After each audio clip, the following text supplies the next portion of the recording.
Bonjour à tous, j'espère que vous allez bien. Je suis ravi de vous retrouver aujourd'hui pour un nouvel épisode des Courir Mieux rencontres, les épisodes où je vais à la rencontre d'athlètes, d'entraîneurs et également de chercheurs en sciences du sport pour parler entraînement et performance en trail. Aujourd'hui, j'ai la chance d'être reçu chez Simon Gosselin dans le Beaufortain, qui nous fait le plaisir de nous accueillir chez lui. Salut Simon. Salut Cyril, ça va? Ouais, ça va, merci et toi.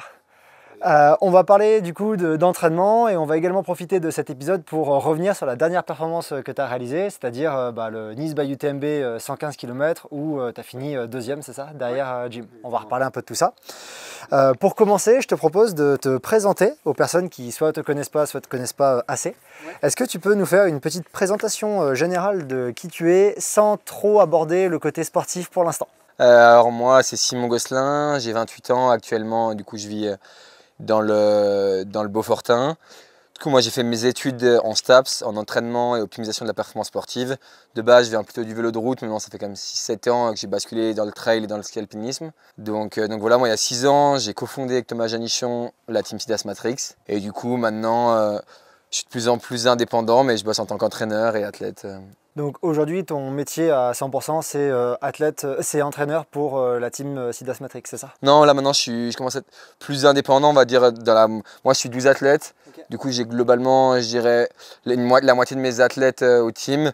Et après je suis 5-6 autres athlètes de haut niveau, okay. Soit en trail ou en ski alpinisme. Est-ce que dans la vie, tu as une autre passion, quelque chose qui n'a rien à voir avec le trail et qui t'anime? Moi j'adore la nature, la montagne. C'est pas forcément une passion, mais je suis très intéressé, on va dire, et touché par tous les sujets de société, que ce soit social ou écologique. Okay. Ouais, je trouve que c'est des sujets qui me concernent et qui nous concernent et que ça me tient à cœur de les suivre, mais je sais pas si on peut appeler ça une passion, mais non, c'est vrai que... C'est ton sujet d'intérêt en dehors du trail. Ouais, c'est un de mes sujets d'intérêt en dehors du trail. Merci pour cette présentation. J'ai 3 petites questions sur des choses qui t'ont marqué, on va dire, dans ta vie ou qui te plaisent particulièrement, qui vont peut-être nous aider un peu à comprendre qui tu es. Ouais. La première chose que je vais te demander, c'est est-ce que tu pourrais nous sortir spontanément, là, comme ça, un livre que tu as adoré dans ta vie, un livre préféré? Un livre qui m'a marqué, c'est le premier livre de Kylian, parce que moi, ça a été vraiment la bascule quand je bossais, quand je bossais dans le vélo, ou même pour moi, je faisais du vélo. Et tu as vraiment plus ce côté montagne, nature, et je me disais, ah ouais, c'est ça que j'ai envie de faire. C'est vrai qu'il y avait un peu ce côté-là, donc ouais, on va dire que c'est un des livres qui m'a marqué il y a 10 ans, mais c'était Courir ou mourir, là, son premier. Ouais. C'est vrai que quand tu le termines, tu as envie de prendre tes baskets et de partir courir, c'est tout. Exactement, oui. Est-ce que tu as un film préféré à nous partager? Des films français, type Intouchable, trucs comme ça. Okay. Je trouve, moi, c'est des films, c'est ce genre de film que j'aime bien, un peu... Okay. Comédie, mais avec un peu de fond quand même. Et dernière du genre, est-ce que tu as une musique ou un artiste favori à nous partager? Moi j'écoute beaucoup de musique, selon les périodes, ça peut être du rap, sinon plutôt presque de la variété française. J'aime beaucoup en variété, en plus, musique comme ça, les Cowboys Fringants. Okay. C'est vrai que on écoute souvent avec ma copine. Donc, Est-ce que tu partages cette passion musicale avec Baptiste Chassagne de la team Sidas Matrix? Ouais, on se rejoint sur certains goûts, on va dire, mais on écoute pas mal, on a fait le confinement ensemble, et du coup j'avoue qu'on écoutait pas mal de playlists de rap, je sais pas si tu connais des grunts, c'est un peu des freestyles, c'était un peu le rituel à chaque repas ou pour chaque séance home trainer. Je te propose que maintenant on passe un peu plus sur ton parcours trail et l'aspect plus trail qui te caractérise et qui fait qu'on se rejoint aujourd'hui. Ouais. Donc toi, juste pour résumer au début, sauf erreur de ma part, tu me corriges, tu es athlète et entraîneur, ouais. Tu croises les deux et moi c'est une des raisons pour lesquelles je voulais te rencontrer, justement pour ce croisement entre les deux. Tu es athlète de très bon niveau, tu as quasiment une cote à 900 sur un UTMB Index, qui est quand même un joli niveau. Et tu es entraîneur d'athlètes de plutôt haut niveau également, donc tu as vraiment ce regard croisé entre les deux. Tu es le cofondateur de la team Sidas Matrix, comme tu nous l'as dit juste avant. Et en termes du coup de partenaires, vous avez Sidas et Matrix. Est-ce que toi, tu as d'autres partenaires autour de toi? Et la team, en gros, du coup, elle est équipée par Millet, il y a Jules Beau, il y a Polar, il y a Baou. Après, moi, à titre perso, cette année, j'avais Gervais. Et après, à titre perso, là, on est dans une période d'évolution. Et moi, je risque d'avoir du coup un partenaire perso et évoluer, être vraiment totalement indépendant à partir de l'année prochaine. Mais... En termes de palmarès, j'ai essayé de retrouver tes plus grosses, entre guillemets, tes plus grosses performances. Ta première course de trail, c'était en 2016. Oui. C'est ça. Et un 20 km, si je dis pas de bêtises. C'est ce que j'ai trouvé en tout cas. Ah ouais, je saurais même pas dire c'était quelle course. Okay. Tu as récemment du coup fait deuxième au Nice by UTMB 115, on va revenir dessus. Tu as fait 3e à la Maxi Race également cette année. Ouais. Et récemment, en termes de performance récente, j'avais également 4e au Templier en 2022. Ouais. Et tu as été vainqueur sur plusieurs autres courses qui sont juste un peu moins connues que celles que je viens de citer. Ouais. Mais tu as déjà fait quand même une quantité de podiums correcte, on va dire. La question que je voudrais te poser déjà là de suite pour mieux comprendre qui tu es en tant qu'athlète, avant de comprendre qui tu es en tant qu'entraîneur, c'est comment est-ce que tu es arrivé au trail? Comme tu as dit, tu étais au vélo. Qu'est-ce qu'a expliqué? Comment tu as basculé? C'est pas forcément très simple, mais du coup, moi, je faisais du vélo de route. J'ai commencé quand j'avais 15 ans et du coup, je l'ai fait jusqu'au niveau première catégorie.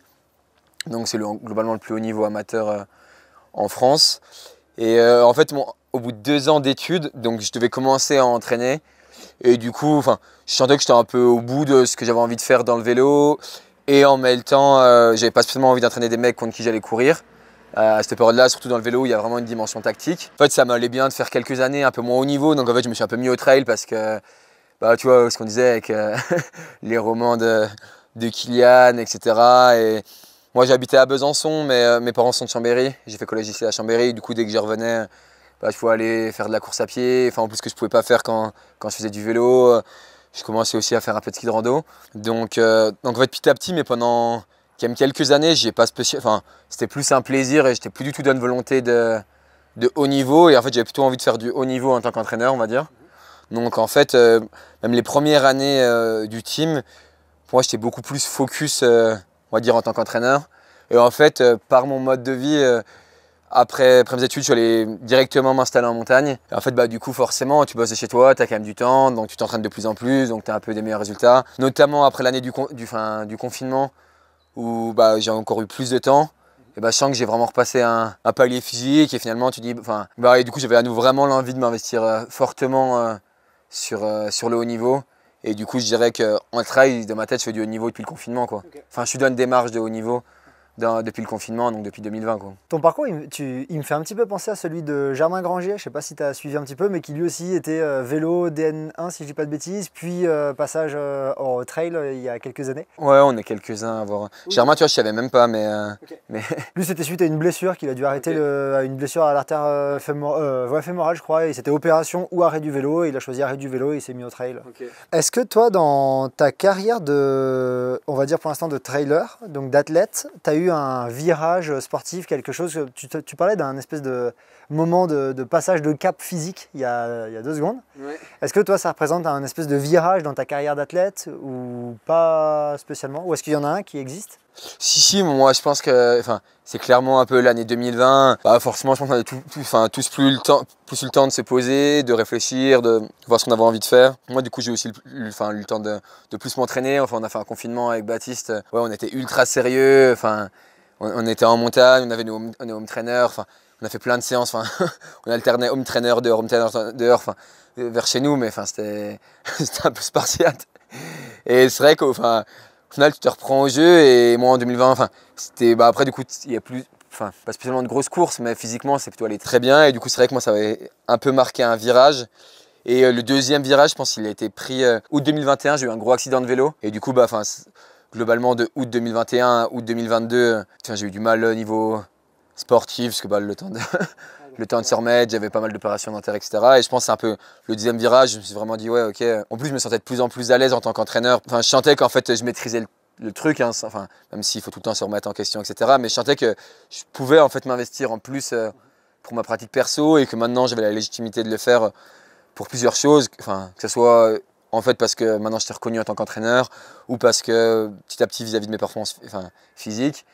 Et du coup, c'est un peu le deuxième virage qui a fait que... Cette fois qui est presque plus un virage en tant qu'entraîneur, le moment où ta carrière d'entraîneur a un petit peu plus pris d'ampleur, j'ai l'impression. Ouais, moi après dans ma tête, ça a toujours été mon métier d'entraîneur, d'abord mon métier et pas athlète. Et là, c'est vrai que maintenant, je le vois de plus en plus comme 2 parties de mon métier, quoi. Est-ce que tu peux nous raconter un petit peu plus ton aventure avec la team Sidas Matrix? Parce que c'est pas tous les jours qu'on rencontre quelqu'un qui a cofondé une team. Et est-ce que tu peux nous raconter un peu juste comment c'est né et aujourd'hui vers où ça se dirige, par exemple? Du coup, c'est né d'une rencontre, du coup, avec Thomas Janichon, qui est du coup le manager et le cofondateur du team Sidas Matrix. Donc, on s'est rencontrés en fait nous deux à la sortie de nos études. Du coup, je crois il y a maintenant 6 ans de ça.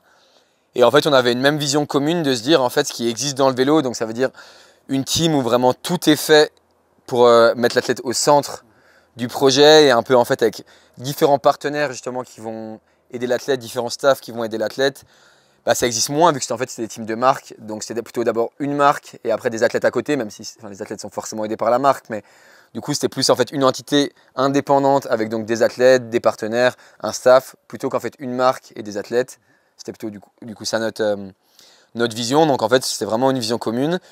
Donc en fait on a monté du coup le projet cette année-là et en fait petit à petit le projet a grandi, je pense plus vite qu'on le pensait. La mayonnaise a quand même vraiment pris. Du coup il y a eu un tournant au bout de 3 ans avec du coup l'arrivée de Sidas en tant que copartenaire. Donc là maintenant ça fait 5 ans que le team existe et là petit à petit en fait le monde du trail je pense est en train d'exploser sur différents points et du coup je pense le team reprend encore je pense un gros virage niveau budget, niveau pas mal de choses. Maintenant ça faisait du coup 6 ans qu'on bossait ensemble. Et là l'idée moi c'est que je devienne plus indépendant et que je bosse juste sur la partie entraîneur, parce que c'est un peu l'évolution. Et j'ai oublié de te poser une petite question au début. Est-ce que tu peux juste, pour ceux qui ne sont pas tout à fait au courant, nous préciser ce que c'est que les études que tu as réalisées?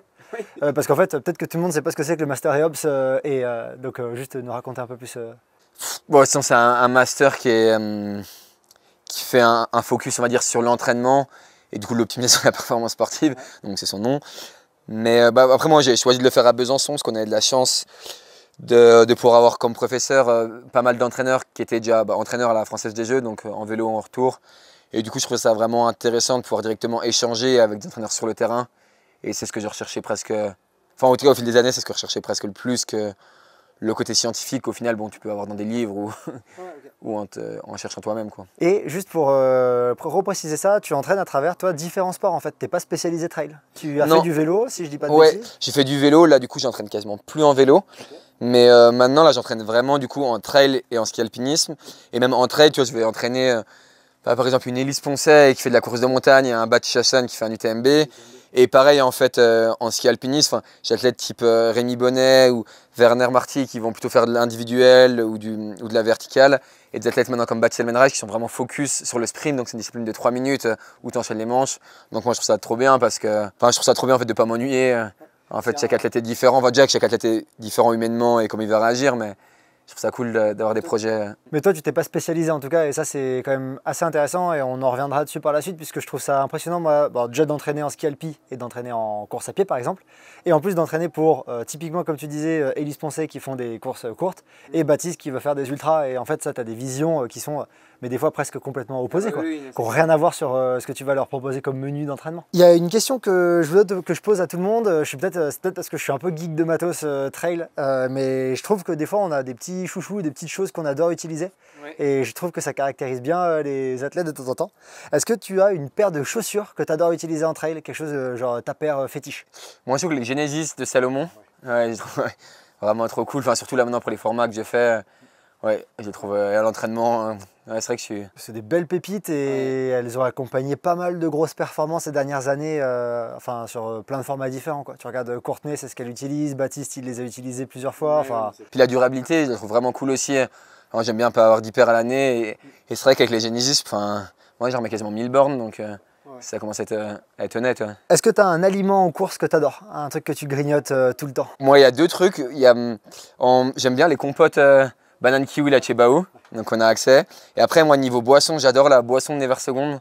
Donc là c'est le citron, ça s'appelle C30. Moi je fonctionne quasiment qu'à ça en boisson. Je la trouve vraiment trop bien.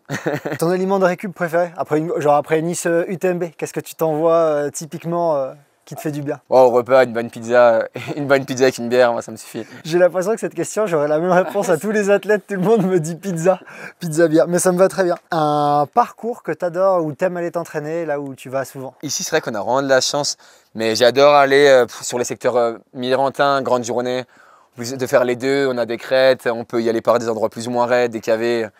Ouais, c'est trop bien, mais globalement ici, c'est incroyable que ce soit en terrain de jeu ou qui s'entraîner. C'est pas mal. Et un sommet que tu adores, là où tu aimes aller en termes de point de vue, où tu dis là, ici c'est magnifique? Moi j'aime bien, là, de chez moi, il y a un chemin qui part directement, qui monte à Rocheplane. Et je trouve que c'est cool, tu as vraiment une belle vue, même sur toute la vallée d'Albertville, surtout Beaufortin. Donc, Une séance un peu clé ou rituelle, on va dire? J'essaye de vachement varier, mais Bah, tout ce qui est un peu plutôt effort tempo, seuil, je trouve ça cool. J'ai aucune bonne séance de seuil, je crois que... T'es content après? Ouais. Ok. Et meilleur souvenir en trail ou en sport d'ailleurs, parce que comme tu as fait du vélo, tu peux sortir quelque chose du vélo. Mais meilleur souvenir sportif, quelque chose qui t'a vraiment ému et que tu gardes en mémoire. C'est dur d'en citer un. Après, moi, je retiens des moments clés. Il y a eu, la première année où on a monté le team, il y a eu 2 week-ends pour moi clés. Il y a eu vraiment les championnats de France de course de montagne. C'était à Saint-Gervais. En plus, j'y habitais à l'époque. C'est la première fois que c'était un des premiers rassemblements en team. Et il y a vraiment eu des gros résultats. Il y avait Anaïs qui avait été championne de France, Lucie Germain aussi. Enfin, chez les juniors, Simon Bacquer et Louis Parent, ils avaient fait 1 et 2. Enfin, ouais, c'était vraiment des belles émotions. Okay. Donc, allez, je retiens celui-là parce que c'était un peu le début. Même moi, en tant qu'entraîneur, je pense que c'était un premier week-end où j'avais autant d'athlètes qui performaient. Eh ben, je te propose qu'on passe sur la partie entraînement, qui nous intéresse certainement un peu plus aujourd'hui. Et alors, je vais te poser une question. On va commencer par comment tu approches l'entraînement chez les autres. Et si tu veux, et si ça te va, après on revient sur un peu toi, comment tu t'entraînes, puisque tu n'es pas forcément pareil que tes athlètes. La première chose que je voulais te demander, c'est de manière générale, comment... Alors, je vais prendre plusieurs détails, on va dire, dans l'entraînement. Comment tu approches l'entraînement? C'est quoi, par exemple, ta répartition de volume-intensité? Comment tu cibles certains volumes pour des athlètes? Si tu veux, on parle d'abord de ce combo volume-intensité. Alors moi déjà, j'essaie d'avoir aucune règle. Donc d'être ultra ouvert et d'être jamais, on va dire, d'être jamais fermé à quelque chose. Après, il y a des trucs, je vais plus y croire et d'autres, on va dire, moins y croire. Mais si l'athlète est convaincu de quelque chose et qu'il a envie de le tester, globalement, moi, je suis ouvert à la discussion et de voir comment on peut l'intégrer. Donc ça, c'est vraiment le premier point. Donc en fait, c'est compliqué. Après, là, tu me demandes la répartition. Je t'avoue qu'en fait, ça va vraiment dépendre des athlètes et des périodes. Moi, j'essaie de ne pas avoir de trucs linéaires à l'année. Donc il y a des périodes où je suis convaincu que sinon ça fait quand même du bien au corps de ne pas avoir d'intensité. Donc moi, il y a des périodes où les athlètes n'ont pas d'intensité. Et alors après, d'autres, selon ce qu'ils vont préparer, il va y avoir un volume plus ou moins conséquent. Après, moi, je compte plutôt en séance plutôt que en temps de... en pourcentage, mais globalement ça va aller du coup des périodes à 0 séance, mais sinon c'est plutôt entre 2 et 4.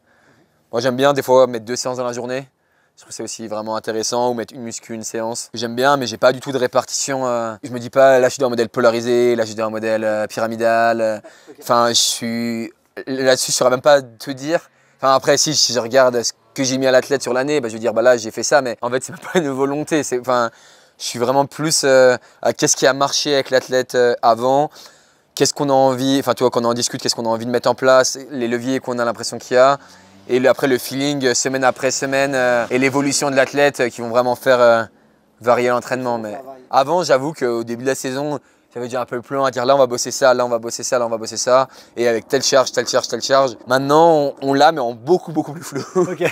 On l'a, ouais, là il y a des chances qu'on bosse ça, là on va peut-être bosser ça, mais on va voir. Ok, c'est des grandes lignes qui sont très malléables, on va dire. Ouais, exactement. Après, on sait quand même où on va et c'est pas du pif, hein, mais en tout cas, ouais, même c'est moins marqué sur un papier, quoi. Ça va être plus ça de l'oral et après moi, je sais que j'arrive à m'en rappeler. En fait, j'essaie vraiment d'être le moins enfermé possible dans des modèles ou dans ce qu'on s'était dit. Et après, pour le volume, je trouve que c'est vraiment ce que faisait l'athlète avant et la situation en fait. Un athlète qui est pro, c'est pas pareil. Un athlète qui bosse, pas pareil. Un athlète qui vit en ville, c'est pas pareil. Enfin, en fait, il y a vraiment plein de choses. Et seulement s'il va aimer faire de la montagne, s'il va aimer faire autre chose à côté, s'il va plutôt tout le temps faire, parce qu'il fait des trucs roulants, donc forcément, il aime faire que de la course à pied, donc forcément en termes d'heures, c'est plus faible. Le mec par contre qui fait beaucoup de ski, du vélo, qui lui habite dans un truc raide où il fait du coup, en montée, il marche plus. Si on se dit que c'est quand même moins traumatisant, donc on va se permettre d'aller sur des modèles, sur des charges plus hauts en termes de volume. Donc, et puis il y a vraiment l'antécédent, ce que l'athlète aime. Il y a des athlètes qui n'aiment pas faire du volume ou dès qu'ils en font, ils ont des douleurs, d'autres c'est totalement l'inverse. Okay, j'ai pas de recette. C'est déjà trop bien. En tout cas, moi ça me suffit à comprendre comment tu approches la chose. Ouais, je pense que... Il y a un point intéressant que tu soulèves et je le note parce que c'est quelque chose que j'aime beaucoup placer chez les athlètes que j'entraîne et même sur moi, c'est les doubles séances muscu-course. Ouais. Je sais pas, toi pourquoi tu vois ça? Moi j'aime, si tu veux on en parle juste après, moi j'aime bien ça en me disant d'abord tu fatigues le muscle et après tu vas par exemple typiquement travailler juste du footing en côte, de l'endurance de force sur du muscle pré-fatigué. Moi j'aime bien cette vision là, je sais pas si toi c'est pour ça que tu l'utilises cette double séance. Moi il y a deux choses, quand c'est plus de l'endurance de force notamment sur vélo, mais alors du coup on quitte un peu la muscu, là c'est un peu effectivement si j'enchaîne directement avec une autre séance C'est un peu dans cette vision-là. Après, quand c'est sur de la muscu pure en salle, j'essaye plutôt d'espacer en fait, de 5-6 heures, même s'il y a quand même une pré-fatigue. Mais en fait, moi, ça me permet aussi à l'athlète de mettre 2 séances où il doit s'impliquer dans la même journée. Et en fait, si l'athlète a déjà 2 séances de muscu et par exemple 3 intenses dans la semaine, j'ai pas envie en fait, que ça lui prenne 5 jours. Et sinon, bah, alors déjà, il y a plus de temps, enfin, l'endurance, et tous les jours, en fait, il a une, mentalement, il doit vraiment s'investir. Je préfère que l'athlète soit plus investi une journée et qu'il sait qu'il y a ces 2 séances. Du coup, ça va le forcer à jobber. Au moment, il va faire que celle de la journée. Et il y a un jour, ça pourrait être plus cool, il pourra juste faire son footing. Enfin, tu vois, plus tranquille. Ouais, Donc, et puis, ouais, en même temps, je trouve que ça fait aussi une charge de travail plus élevée, donc aussi avec de la pré-fatigue. Et bien sûr, mais c'est pas forcément ce que je vais chercher en priorité. Tu viens de dire que, en fait, du coup, par exemple, donc il y a des jours où l'athlète s'implique, des jours où il s'implique pas. Toi, ta vision de comment tu approches pour tes athlètes la récup et le repos. Est-ce que tu es course tous les jours? Est-ce que tu es repos complet certains jours? Si oui, comment tu approches ça? Ouais, j'ai des athlètes qui ont besoin de leur jour de repos total par semaine, donc ça va être ça. J'ai très peu d'athlètes qui font vraiment que de la course à pied, on va dire, à l'année. Moi, je suis quand même pour avoir du sport croisé. Par contre, sur des périodes gros objectifs, globalement, là, je vais souvent favoriser de la course à pied, quitte à avoir plus que de la course à pied. Mais après, les jours de repos, ça peut être repos total, ça peut être 1 heure de vélo, ça peut même être un petit footing. Ça va dépendre en fait aussi de chaque athlète. Je sais qu'en fait, il y a des athlètes, même 1 heure de footing, ils vont se mettre un peu la presse. En fait, il y en a, je leur laisse la liberté parce que je sais qu'ils vont vraiment s'écouter. Il y en a, en fait, je sais qu'ils ne se laissent pas le choix. Alors, c'est où ils ne se laissent pas le choix. Des fois, j'impose le jour de repos total pour en fait juste au moins, enfin, ils soufflent et qu'ils ne se posent pas de questions. Et c'est bon, c'est repos, c'est tout. Ce que tu mentionnes là qui m'intéresse, c'est ton approche. Si tu veux, si tu peux revenir dessus, je voudrais bien. Comment tu approches l'entraînement croisé? C'est-à-dire que toi, du coup, tous tes athlètes, tu leur proposes du croisé. Là, ça fait déjà au moins 3 sports que tu mentionnes, Ouais. à savoir vélo, muscu, course à pied. Et ski, Et ski l'hiver, donc c'est-à-dire que tu croises sur la période plus course à pied, tu vas déjà croiser entre vélo, muscu et course à pied.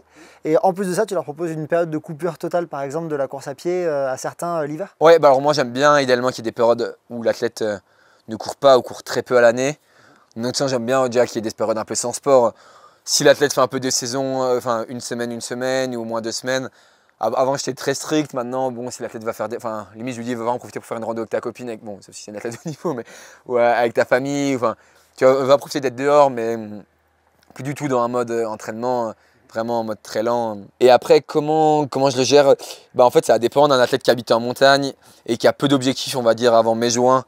C'est vrai que l'hiver, moi, je vais même essayer, même s'il ne fait pas de haut niveau en ski alpinisme, de favoriser au maximum le ski, parce que je trouve que c'est ultra complémentaire. Ça dépend ce que tu as bossé, mais ça peut être vraiment ultra complémentaire pour l'endurance de force, pour plein de choses, quitte à quasiment très peu courir sur une période. Je pense que pour enchaîner les années, c'est une super chose.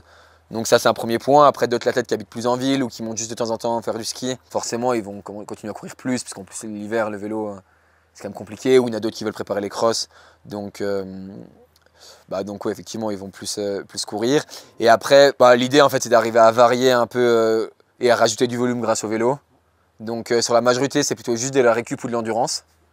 Et sur des périodes spécifiques, que ce soit pour rajouter un peu de charge sans mettre de contrainte mentale ou physique, ou les moments où l'athlète a des petites douleurs, là pourquoi pas même de temps en temps faire des séances à vélo si on est notamment assez loin de la compétition. Moi, c'est un truc que je trouve assez transférable. Et du coup, ça pour le coup, des athlètes, ça, il y a vraiment des moments où on planifie. Et ça, justement, on enchaîne souvent avec une séance de course à pied derrière. Typiquement, quand tu dis de séance endurance de force, pour peut-être des personnes qui nous écoutent et qui aimeraient mieux comprendre, endurance de force vélo, tu vas les mettre sur un petit pignon et 1 heure avec du coup pas mal de genre 60 RPM. Ouais, non, le pignon, après, ça dépend vachement de leur niveau et de la pente où ils vont se trouver. Mais l'idée, c'est d'aller effectivement plutôt dans une montée. Et non, pour moi, je bosse plutôt sur des temps qui sont découpés, mais sur des durées totales de 20 minutes. Et après, on va dire allure tempo, entre tempo et seuil, et effectivement vers 50-60 RPM. Donc, endurance de force, 50-60 RPM sur une durée totale de 20 minutes que tu vas fractionner. Et une fois que l'athlète a fait cette séance-là, tu lui proposes d'aller faire un footing, par exemple, plutôt tranquille, mais de... Ouais, alors ça dépend vraiment le moment où on en est, etc. Mais ça peut être un footing, ça peut être une séance, ça peut être... en fait, ça dépend de ce qu'on veut bosser avec l'athlète. Mais des fois, ça peut même d'enchaîner avec une vraie séance, par exemple, un seuil qui soit plat ou en bosse derrière à pied. Bon, en soi, tout est possible. C'est super intéressant, je trouve. Moi, j'aime beaucoup cette approche croisée avec des sports qui servent à quelque chose, qui ont une utilité qualitative particulière. Par exemple, là, le vélo, qualité endurance de force. Donc, j'aime beaucoup ce croisement là que tu que tu... Bah, de toute façon, enfin, en tout cas pour moi, un trail, pour moi, il y a quand même deux qualités qui sont l'endurance de force et l'endurance, on va dire, énergétique. Et en fait, que ce soit à ski ou à vélo, c'est des sports qui sont très très complémentaires pour le bosser. Et c'est très facile de le bosser, même quelqu'un qui habite, qui fait moins de dénivelé à pied par rapport où il habite, bah, ça lui permet en fait d'entretenir, voire de développer ces qualités-là beaucoup plus facilement. Ouais. Je me permets de rebondir, il y a un autre point que j'aime beaucoup moi dans l'approche en croisant avec du vélo par exemple, c'est que le vélo, tu vas... En tout cas, ce que j'observe chez les athlètes que j'ai, c'est qu'ils vont être plus bas en fréquence cardiaque qu'à pied, où ils vont moins vite monter. Et en tout cas, il y a une chose à laquelle je fais assez attention, peut-être de part, parce que j'ai une petite tendance à aimer l'approche polarisée. Je fais attention à ce temps un peu dans la zone entre guillemets grise, qui est appelée zone grise dans l'approche polarisée, qui peut vite être dépassée en trail, où très vite tu as envie de monter une bosse parce que tu es content, tu te donnes, alors qu'en vélo, en fait, ça va être plus compliqué d'aller dans cette zone grise. Et c'est aussi pour ça que j'aime bien le vélo, moi. C'est pour accumuler du temps qui va facilement être dans des zones basses. Ouais, non, bien sûr, je suis d'accord. Après, moi, en trail, j'essaie aussi de leur, enfin, de les forcer à leur dire, enfin, si je veux vraiment qu'ils restent sous SV1 en endurance, d'ailleurs, moi, c'est ce que je leur préconise. Je peux plutôt à dire, bah, écoute, tu marches, en fait. À un moment, ça fait partie du trail et en course, tu devras le faire. Et c'est sûr qu'en fait, l'athlète qui veut tout courir, à part quelques ovnis type Kylian ou Rémi, mais sinon. En fait, globalement, si tu montes une bosse raide, tu vas devoir à un moment marcher si tu pourrais rester dans tes zones d'endurance. Et du coup, même en course, bon, encore une fois, si tu fais de la course de montagne, peut-être que tu vas jamais marcher, mais à partir du moment où tu fais même du 40 bornes, selon les parcours, du 30-40, même à très haut niveau, ça marche. Enfin, ça marche, des fois, ça marche que 10 minutes sur 4 heures, hein, mais tu as quand même une petite partie. Où tu n'as pas le choix et tu vas marcher, quoi. Bah, en fait, tu es plus efficace. Donc, si tu fais jamais à l'entraînement, c'est même dommage parce que du coup, tu vas te forcer à le faire en course alors que tu aurais été plus efficace. Ouais, je me souviens, j'avais entendu un podcast il n'y a pas très longtemps, je sais plus qui était l'intervenant, je me demande si c'était pas Guillaume Millet qui justement parlait de l'importance, en tout cas dans son bouquin il en parle de l'importance de s'entraîner à marcher, parce que c'est ok, c'est globalement les mêmes muscles à la louche, mais ils bossent pas pareil, c'est pas les mêmes angles articulaires, c'est pas, il y en a un c'est pliométrique, l'autre c'est concentrique en termes de régime de contraction dominant. Bah, typiquement tu rebondis quand tu cours alors que quand tu marches c'est proche du vélo, tu fais un concentrique pur.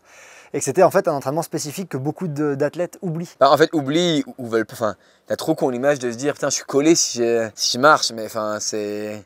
Ouais, non, c'est pas tout. Enfin, moi, j'ai vraiment d'être à l'inverse de ça. Et bah, alors, encore plus si tu fais du long. Si tu fais du long. Enfin, moi, ici, j'ai de la chance de m'entraîner quasiment. Enfin, là, toute l'année dernière, et avec Jim et une partie là aussi avec François. Et en fait, en montée, 80% du temps, on marche. Hein. Bon, ici, c'est raide, mais. Alors que c'est les deux meilleurs du monde globalement. Et c'est là où il faut se dire, faut se détendre. J'avais eu cette discussion avec une athlète qui faisait une prépa, je fais une mini parenthèse, qui prépa CCC avec énormément de courses en bosse, etc. Beaucoup de courses et quasiment pas de marche. Ouais. Et j'avais dit, mais est-ce que tu as remarqué que l'an dernier, Blandine et Peter, qui avaient gagné les deux, ils n'ont pas couru une seule bosse. Ouais, la CCC, c'est 5 bosses globalement, hein, c'est 5 montées. Ouais. Ils n'en ont pas couru une seule. Et je me disais, quand tu vois ça chez les plus hauts niveaux, toi, en tant qu'athlète, tu peux te dire, attends, est-ce que ça sert à quelque chose que je m'entraîne 90% à courir en bosse ou pas? Et encore plus si tu fais du long, pour le coup, pour moi, c'est même une erreur de pas marcher. Hein. Mais moi, même si, ceux qui font du long, je leur mets même des séances, on va dire tempo voire seuil. Mais bon, seuil, des fois, ils ont un peu plus de mal parce qu'ils ont envie de se donner, ils ont envie de courir. Mais tu vois, des montées tempo où l'idée, c'est de trouver une bosse assez raide, un peu comme la course, où l'idée, c'est de marcher. Hein. Marcher avec les bâtons et pour que ça soit spécifique, quoi. Ça, c'est quelque chose que je mettais à des athlètes et il y en a un qui avait halluciné en disant mais j'ai jamais fait ça, des bosses genre à 20% à peu près, parce que la course où il allait, il y avait des côtes à 20%, pendant 8 minutes où tu marches avec les bâtons. Et en fait, l'athlète s'est rendu compte qu'il montait en cardio presque plus qu'en courant dans la côte. Parce que bah, tu as les bras qui servent, donc avec les bâtons, tu as plus de groupes musculaires, peut-être que tu es limité musculairement, donc ton cardio ne monte pas. Et là, en marchant des 2, 3 fois 8 minutes, ou 4 fois 8 minutes, il s'était ouvert la courge complet, quoi. Et ça l'avait vraiment surpris cette séance, donc ça me fait plaisir d'entendre que tu peux préconiser le même genre de... Ouais, de toute façon, un athlète où je suis convaincu qu'il irait plus vite en marche et tout, c'est très simple de lui dire, eh ben, écoute, tu vas faire 2 fois 10 minutes, même allure, même sensation, à la rigueur, même FC, tu le fais une fois en marche, une fois en courant, sur une bosse peut-être 25%, allez, et notamment à leur tempo, et après on regarde tes données. Et en fait, quasiment tout le temps, il montait plus vite en marchant. Il n'y a pas besoin de lui expliquer plus, quoi.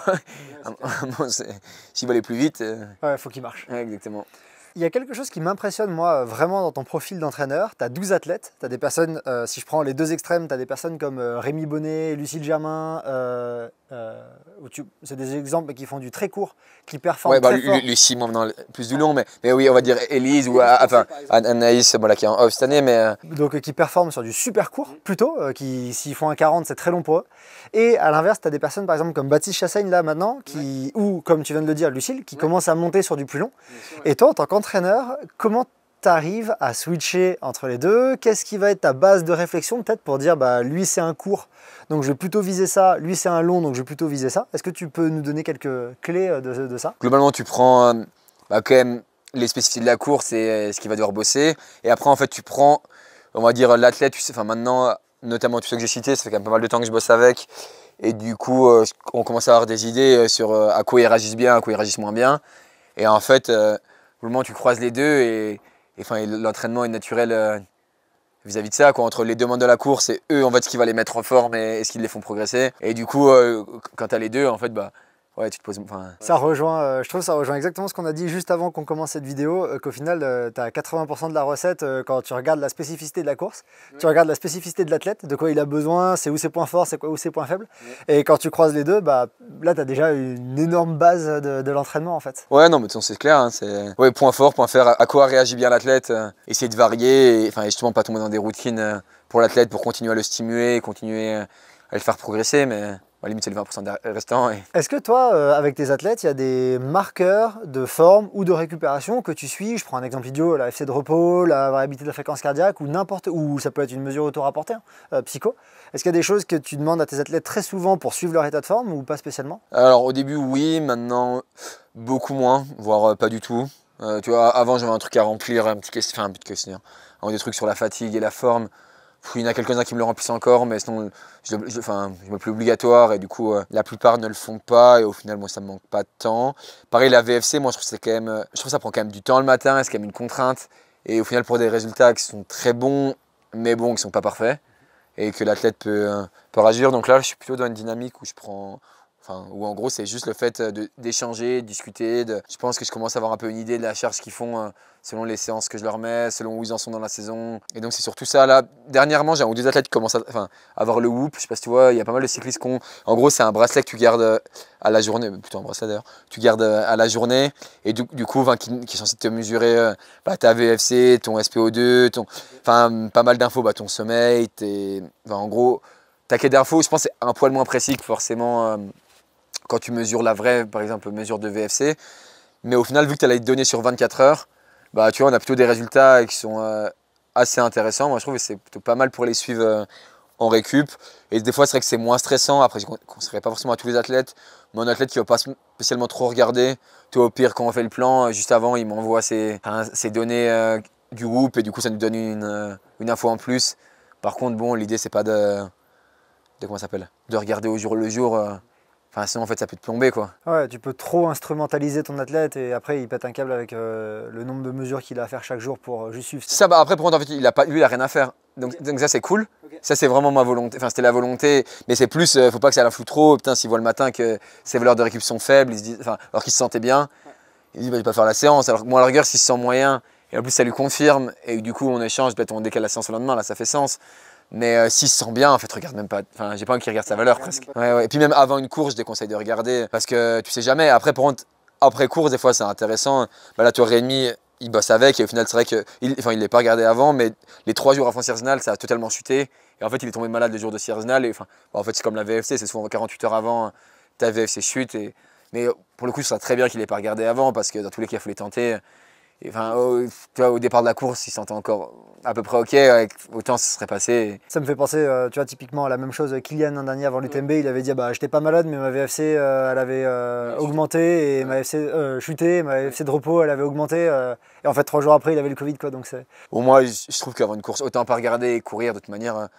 À part si tu dois en enchaîner une deuxième qui est plus importante, dans une course de prépa, pourquoi pas, mais sur un objectif, moi je pense que. Tu vois, il suffit que c'est le stress qui t'a fait chuter. Et puis ça changera rien de le savoir. Non, exactement. C'est trop tard. C'est trop tard. Donc, ouais. Là, on a beaucoup parlé préparation physique. Il y a 2 autres types de préparation que j'aimerais aborder peut-être plus rapidement avec toi. Est-ce que tu intègres avec tes athlètes ou tu leur conseilles d'intégrer de la prépa mentale ou pas? Bah alors avec le team, on a la chance notamment de pouvoir bosser avec une préparatrice mentale, la Anna Piperf, du coup où ça se passe très bien. Moi, en plus comme ça, moi je bosse avec et puis ça me permet aussi d'échanger sur eux. Après, moi, je trouve que c'est très libre, mais globalement, je trouve que c'est quand même un plus. Après, il faut que l'athlète ait envie. Mais du coup, ça, je trouve ça vraiment intéressant. J'ai cru voir dans votre team, Baptiste Chassel, en tout cas, passer quelques temps avec elle. De toute façon, je crois que dans le team, tout le monde bosse plus ou moins avec. Après, à plus ou moins de niveau, pas d'implication, mais de volume horaire, on va dire, selon les besoins de chacun. Mais là, dans le team élite, il me semble que tout le monde bossait avec cette année. Ouais. Cool. Moi, je trouve ça super intéressant, la prépa mentale, et ça, on voit que des fois, ça fait des blocages, donc c'est top. Ouais, tu vois, même au final, des athlètes super expérimentés comme Ludovic Pomeray, que j'ai rencontré il n'y a pas très longtemps, il me disait que après 20 ans de course, il avait eu besoin, alors qu'il a une expérience de 20 ans de course. Ouais. Il a dit j'avais eu besoin de parler avec quelqu'un, parce que en fait, je savais pas trop où j'en étais, je savais pas trop pourquoi je m'entraînais, je savais pas trop où j'allais, donc ça m'a fait du bien. Tu as quand même des techniques, même en préparation de course, un peu d'essayer de segmenter ta course. Tu as quand même en fait plein de petits outils que tu peux avoir, et en fait, si tu ne bosses pas avec un préparateur ou une préparatrice mentale, pour moi, il y a vraiment les deux aspects. Il y a des fois le côté, tu as besoin d'un déclic ou tu as besoin de régler un truc, et tu as vraiment aussi le côté préparation d'une course. Stratégie. Ouais, stratégie, ouais, plus que stratégie. Pour moi, si, il y a de la stratégie, mais ouais, je trouve que c'est vraiment segmenter la course et imaginer dans quel état. C'est plutôt stratégie mentale, on va dire, que par exemple stratégie de course. Que tactique. Ouais, que tactique, ouais. Okay. Nous, au team, la tactique, tu vois, ça va plutôt être un Thomas Janichon, le manager, qui va le faire. Du coup, la stratégie mentale, Anne, et puis toi, la stratégie nutritionnelle, on bosse aussi avec un diététicien. C'est la transition parfaite, puisque alors j'ai vu que vous avez un diététicien qui a rejoint votre équipe il y a longtemps, j'ai oublié son prénom. Jocelyn Guillaume, en plus c'est marrant, c'est un athlète que j'ai entraîné pendant 6 ans en vélo justement avant, et lui, pareil, il a arrêté sa carrière. Et du coup, lui, il bosse mi-temps avec la Française des Jeux maintenant, là il est rentré en tant que nutritionniste, et du coup, il bosse aussi avec nous. Donc ouais, non, je trouve que c'est trop cool de pouvoir... pareil, je trouve que ça permet quand même d'optimiser un peu. Et en fait, c'est exactement pareil. Tu as la nutrition au quotidien, il y en a qui ont besoin. Et après, tu as vraiment de la nutrition. Tout le monde bosse avec. Il y en a, c'est juste la nutrition plan de course ou sur plan, sur 2-3 grosses séances justement pour tester ou pour optimiser un peu. Et d'autres, c'est plus au quotidien. Donc, en fait, je trouve ça trop cool, soit en préparation mentale ou en nutrition. C'est qu'en fait, tu as vraiment à chaque fois les deux versants. Tu as vraiment le côté, il y en a qui ont besoin vraiment que pour la course, et d'autres qui ont besoin un peu plus d'accompagnement l'année. On entend de plus en plus parler ces derniers temps, je trouve que c'est un peu le sujet à la mode de l'entraînement de l'estomac, consommer beaucoup de glucides sur certains entraînements, pour pouvoir en consommer un petit peu moins ça après dans la course, mais que ça passe mieux, donc limiter les troubles gastro et augmenter la quantité que tu consommes sur du long. Est-ce que ça c'est quelque chose que vous utilisez de temps en temps, que toi tu préconises, que tu utilises en tant qu'athlète aussi? Alors, de monter très très haut à l'entraînement, pas spécialement régulièrement, par contre, maintenant je préconise tout le temps d'avoir au moins du sirop ou de la poudre, ou prendre des barres, ou des compotes, des gels, ce que l'athlète veut. Mais donc déjà vraiment le fait de manger régulièrement et de s'habituer à manger en courant, moi c'est vraiment ce que je préconise. Après, de là à tester, aller très régulièrement, par exemple sur du 100 grammes par heure à l'entraînement, au pire sur une ou deux séances avant des courses, mais en fait limite le faire sur une demi-heure, donc sur une demi-heure d'intensité, donc prendre 50 grammes sur une demi-heure, donc ce qui va équivalent à 100 grammes. Et oui, pour on t'apprend en course. Puis en fait, ça dépend de l'athlète. On a plein d'athlètes qui, au final, se rendent compte quand même qu'à 80-90 grammes, en mangeant juste, tu vois, comme tu disais, régulièrement l'entraînement, mais du coup, entre la boisson et peut-être plus vers 40 grammes, tu vois, je trouve qu'ils arrivent quand même à bien le digérer. Après, un athlète qui a des soucis gastriques, là, on va trop. Tu vas peut-être réfléchir à autre chose. On va réfléchir et du coup, peut-être intégrer plus de séances prépa gastrique, on va dire. Ça me paraît. En plus de ça, moi, c'est l'approche que je préfère. J'aime bien ça. Je me dis qu'il vaut mieux en tout cas être plus régulier que choquant. Donc si tu manges régulièrement et que tu as l'habitude de le faire, ça va être mieux que d'un coup demander à ton ventre de prendre 120 grammes pendant 4 heures. Ouais, je suis pas. Puis après, le reste des sorties de la semaine, tu manges rien. Ça fait pas spécialement. Ça fait pas écho. Ouais. C'est un plus, on va dire, parce que comment ça leur permet de s'entraîner à manger. Mais moi, je pense que vraiment pour assimiler l'entraînement, pour la récup, pour enchaîner, c'est bien mieux. Hein. Il y a aussi ça, j'avais eu cette discussion avec des personnes qui mangeaient jamais sur des entraînements, mais même des fois de 3-4 heures, et qui disaient par contre après, je suis éclaté, je dors. Oui, tu t'es épuisé dans tous tes stocks, tu as épuisé tes stocks de glycogène, tu rentres chez toi, tu manges un plat de pâtes, mais tu peux pas manger 2 kilos d'un coup. Hein. Puis de toute façon, tu as quand même puisé et puis tu as quand même accumulé de la fatigue, donc c'est pour ça. Puis le lendemain, si tu as une séance à faire, globalement, tu es forcément moins bien. Quoi. Je trouve que la fatigue est bien moindre quand tu consommes de l'alimentation. Je pense que je révolutionne pas la science en disant ça. Mais... Je sais même pas s'il y a des études, mais je pense que niveau blessure, je suis sûr que c'est lié. Hein. De toute façon, maintenant, c'est aussi prouvé que ce soit sur du surentraînement ou sur sur comment ça s'appelle, ou sur blessure, au quotidien, de manger quand même pas mal de glucides. Ah oui, ça c'est. Les évidences scientifiques en tout cas vont dans ce sens, Ouais, donc ça c'est quand même plutôt cool. Est-ce que dans une prépa physique, à l'approche d'une course, quelques moments avant, il y a quelque chose, il y a un moment hyper clé pour toi que l'athlète doit absolument jamais manquer?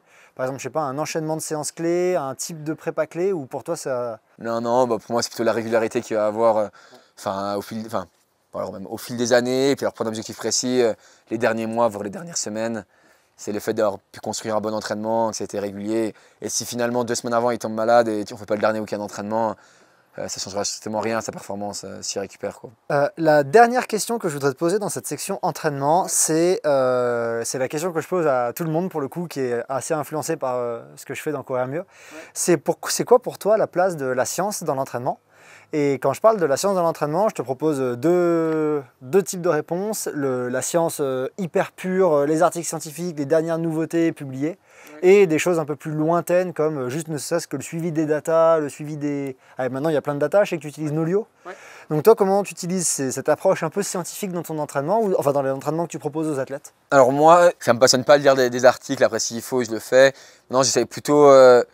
en fait, il y a pas mal, que ce soit des data scientists ou des mecs maintenant qui sont passionnés un peu de ces sujets-là, en fait, sur des podcasts ou sur des comptes Instagram. Enfin, moi, je suis beaucoup, on bosse avec lui en prépa physique avec Baptiste Lemenreich, mais par exemple, le compte de Rémi Rivet sur Instagram, c'est un mec qui fait énormément de vulgarisation scientifique, globalement, qui suit vachement tous les nouveaux articles. Et en fait, moi, j'ai plutôt maintenant cherché à suivre des comptes où tu te rends compte, notamment quand tu connais les mecs, que c'est des mecs sérieux. Et du coup, en fait, ça permet d'avoir accès à la science à peine plus facile, et limite elle est presque déjà un peu pensée pour les sports, donc c'est presque déjà mâché plutôt que brut. Et après, si jamais j'ai un doute, en fait c'est très facile de retrouver l'article et moi d'aller chercher, ça se sait faire, et je le fais de temps en temps.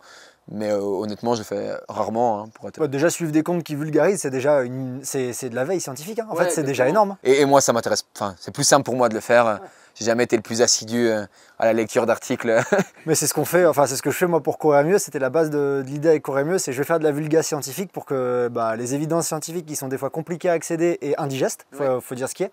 Un article scientifique c'est indigeste. De toute façon, aussi, je pense que si tu n'as pas fait des études scientifiques, un master, tu vas pas, pour les trouver, les articles, etc., tu les trouveras jamais, hein. Donc vulgariser, moi tous les comptes de vulga, j'adore ça parce que je trouve que c'est un bon moyen de se tenir éveillé, et comme tu le dis, si tu as un doute ou que tu veux une info supplémentaire, alors tu fais la démarche d'aller chercher un peu plus en détail. Mais 90% de la littérature, tu l'auras avec un compte de vulga. Et après, sur le suivi data, moi globalement, je suis toutes les datas de mes athlètes, mais en fait, avant, j'ai eu une période où, après chaque entraînement, je fais un retour très très précis, en fait tout le temps, donc tu vois vraiment... presque à chaque série, tu vois, la vitesse, les mètres heures, l'AFC et tout, en fait, pour tout le temps comparer.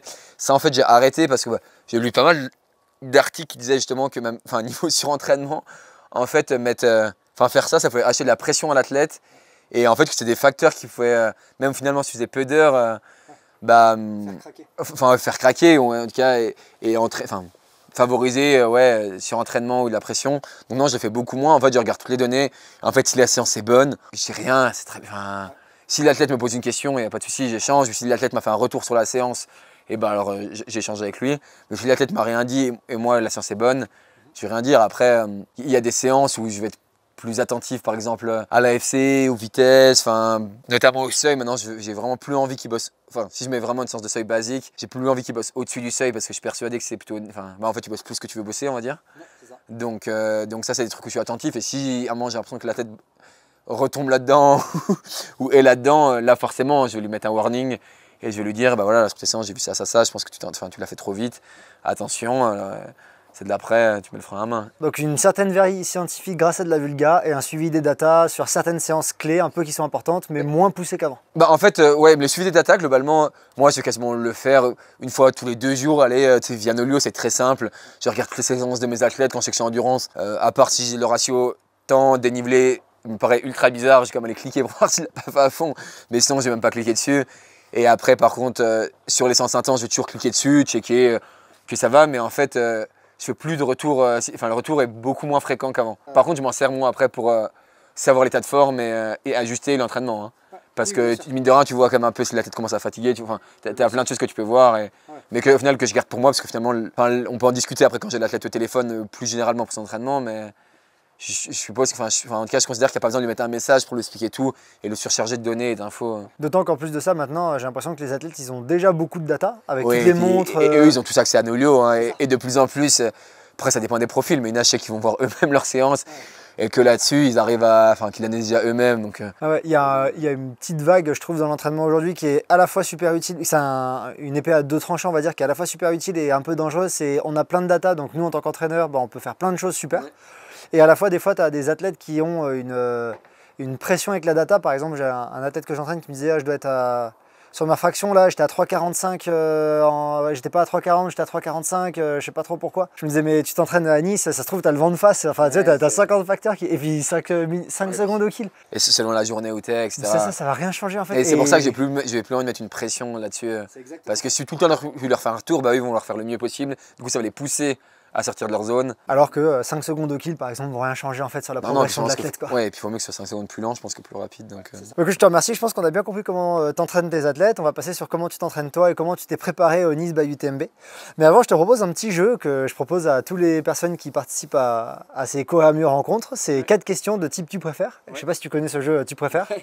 2 choix impossibles et t'as pas le choix, tu es obligé d'en choisir un des deux. On t'en a concocté avec ceux qui suivent Courir à Mieux 4. Du plus simple au plus difficile. Donc je te propose de commencer maintenant.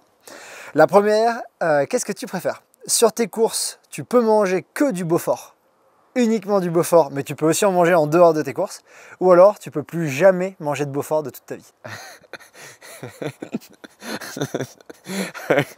C'est par rapport au lieu, je pense, que celle-là est sortie. Allez, manger du Beaufort sur les courses. Ok, pas le choix, que du Beaufort. Ok.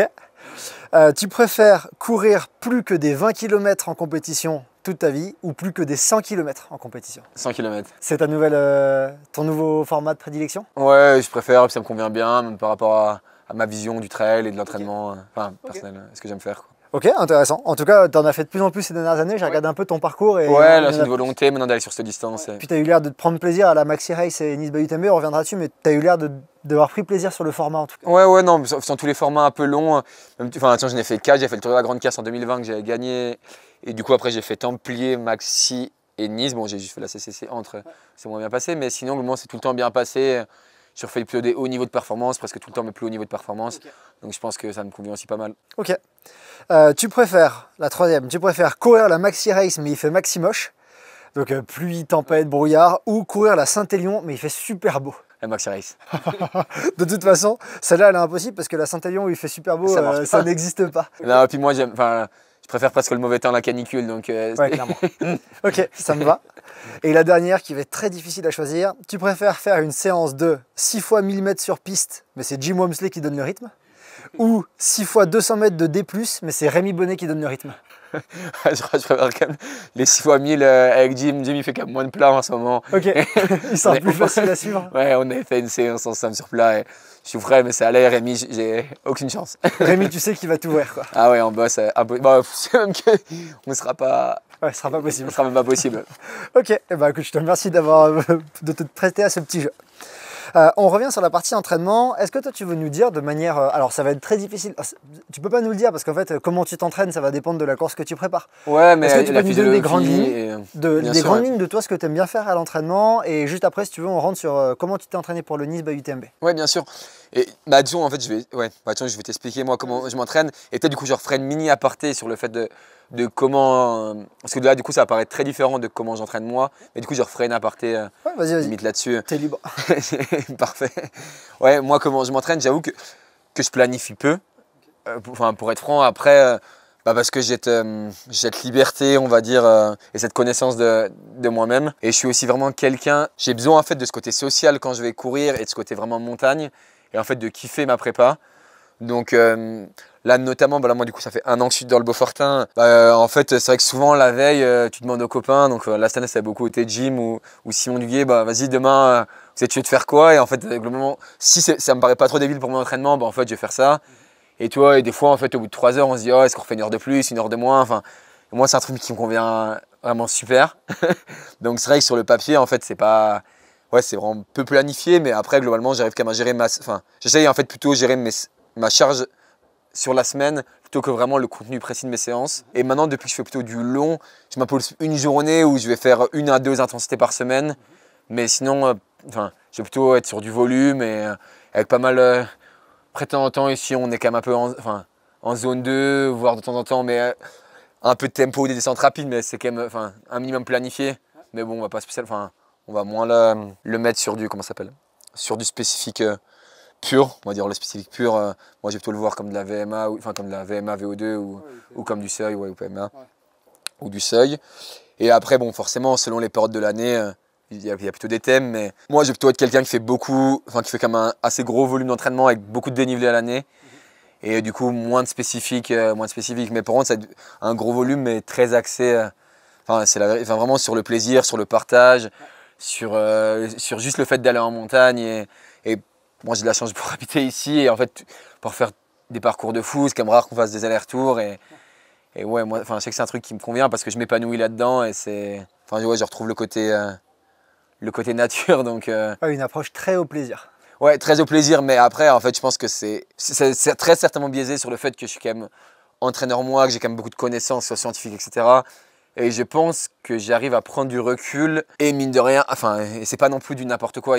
En fait, si je regarde mes semaines à l'année, il y a clairement une progressivité. Les séances que j'ai faites, il y a clairement une logique. Et tu vois, même les séances d'endurance que je vais faire, même en termes, tu vois, là, on parlait de ratio, dénivelé, ça va quand même être logique par rapport à la course que je vais préparer. C'est quand même, tu vas arriver à faire un mélange où en fait copain, terrain et scientifique qui va être très libre et qui de temps en temps va plus aller sur des jours copain et terrain. Et par contre, je me réserver 1 ou 2 jours dans la semaine où je sais que j'y vais tout seul. Et là, pour le coup, je vais vraiment quitte à refaire de l'ultra spécifique sur un truc même presque un peu chiant. Et en fait, pour au final que ça fasse un mélange, moi qui me permet d'arriver à des niveaux de performance intéressants. Ouais. Ouais. En tout cas, apparemment, ça a l'air de marcher puisque tu as fait des jolies places. Du coup, j'imagine que tu croises, tu fais du vélo et de la course à pied. Ouais, du coup, moi l'hiver, maintenant, je fais vraiment que du ski. J'essaie d'avoir après, bon, non, ça dépend malheureusement les hivers, mais si on a des mois avec de la neige, selon ma première course, mais je vais essayer de faire au moins 1 ou 2 mois sans courir. Okay. Donc idéalement, moi j'aime bien faire décembre, janvier et reprendre progressivement en février. Donc ou après aller courir 2 fois avec ma copine qui bosse à Beaufort, un midi, 1 heure, mais tu vois, c'est vraiment anecdotique. Ouais, vraiment anecdotique. Donc ça, c'est un premier point. Et du coup, jusqu'à fin avril, moi, je skie. Et du coup, petit à petit, on va dire les volumes à pied et à ski s'inversent.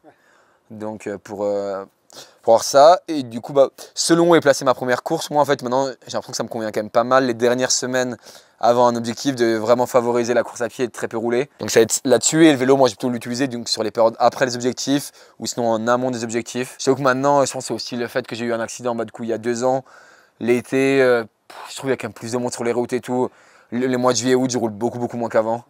Donc c'est vrai que j'ai plutôt roulé printemps, automne et un peu moins l'été. Ouais. Là, c'est vrai que cet été, c'est la première fois que je faisais si peu de vélo. Ouais, que tu n'as quasiment pas roulé. Ouais, j'ai quasiment pas roulé, mais bon, c'est vrai qu'ici, en fait, on fait aussi beaucoup de marches à la montée et du coup, bon, et c'était un peu un test. Et muscu, ça t'en fais? Moi, ou renfort musculaire d'ailleurs? Alors c'est un truc que moi j'aime pas faire, mais du coup là depuis 1 an, depuis un peu moins, mais j'arrive à bosser avec un kiné là qui est aussi prep physique sur Beaufort. Et on essaie de faire 1 fois par semaine, du coup de la muscu.